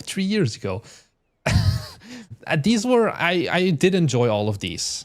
It's like Mrs. Is, and then a Spookware guy, I forgot the name. He's a Belgian guy as well. And two other, like one other guy, and then they have a little podcast. It's kind of just like boys hanging out and talking about game dev. And I like that more than like the pure Adam Pep, that's it.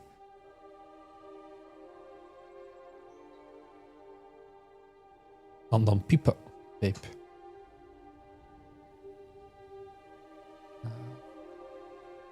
You enjoyed them even though it talks about Godot.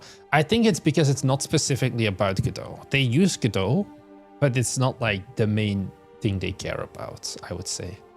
Is Miss still making games? I think he is, yeah. I saw recently, I think actually like a few days ago on X. What the fuck is this? I never know how many this is. Where like his latest like prototype or something went like viral in Japan. Here. Oh, it was just a jam game, this one. It's like, what the fuck is my jam game going viral in Japan? Which is a pretty funny one. I do see why the Japanese homies might enjoy this. 4.4 million views. Yeah. He is still existing at least. Yeah, typing game. Adam definitely uses Unity, or like used to use Unity. Maybe they changed now. You think Thomas Twisted Tower will perform well? I think Twisted Tower will perform well. The question is, will it like recoup all of the costs and then be like profitable? That's a different story. But yeah, White Me podcast with the boys would be cute. Yeah, actually, The Yard, but it's me and the boys. I don't know. Does anybody here listen to The Yard? Show of hands. If you don't know what The Yard is, the answer is no. I hope there is at least one single other Yardigan out there.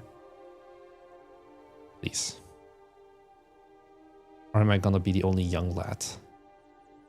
Seamus, no! No!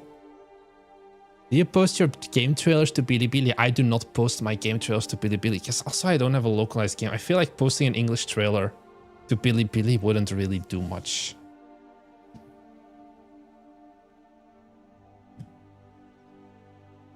Yard guys are dumb as fuck. This guy listens to Lemonade Stand. Or Fear Ant. I guess I'm just the only guy. So sad. So none of my jokes are gonna land. Because like, I'm gonna be honest, like 80% of my humor is just stolen from the yard as well. Which is just 4 guys talking the shit. Honestly, I don't know why we never made a podcast. Because I technically could. Video idea. Because I've done videos with like Thomas before.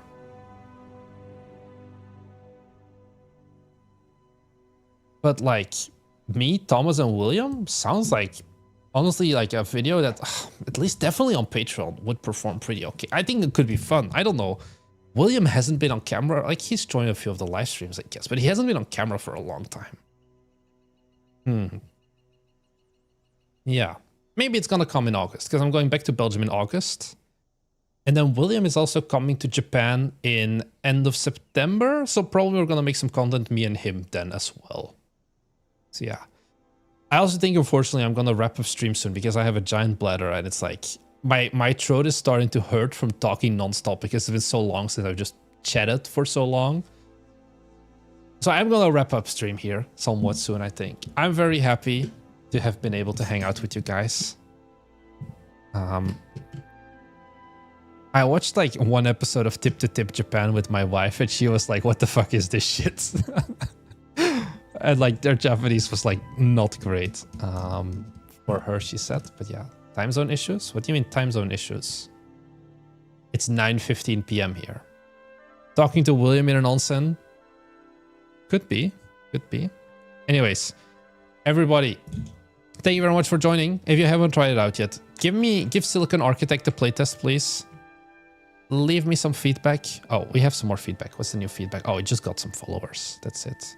Oh well. I joined late. What was the game announcement? The game announcement was Silicon Architect. There's a Steam page and there is a playtest available right now. Live stream again soon? I hope so. Definitely next week you should be able to get another one. I don't know about this weekend. Everybody, thank you very much for having joined. And we'll see you guys in the next one. Bye.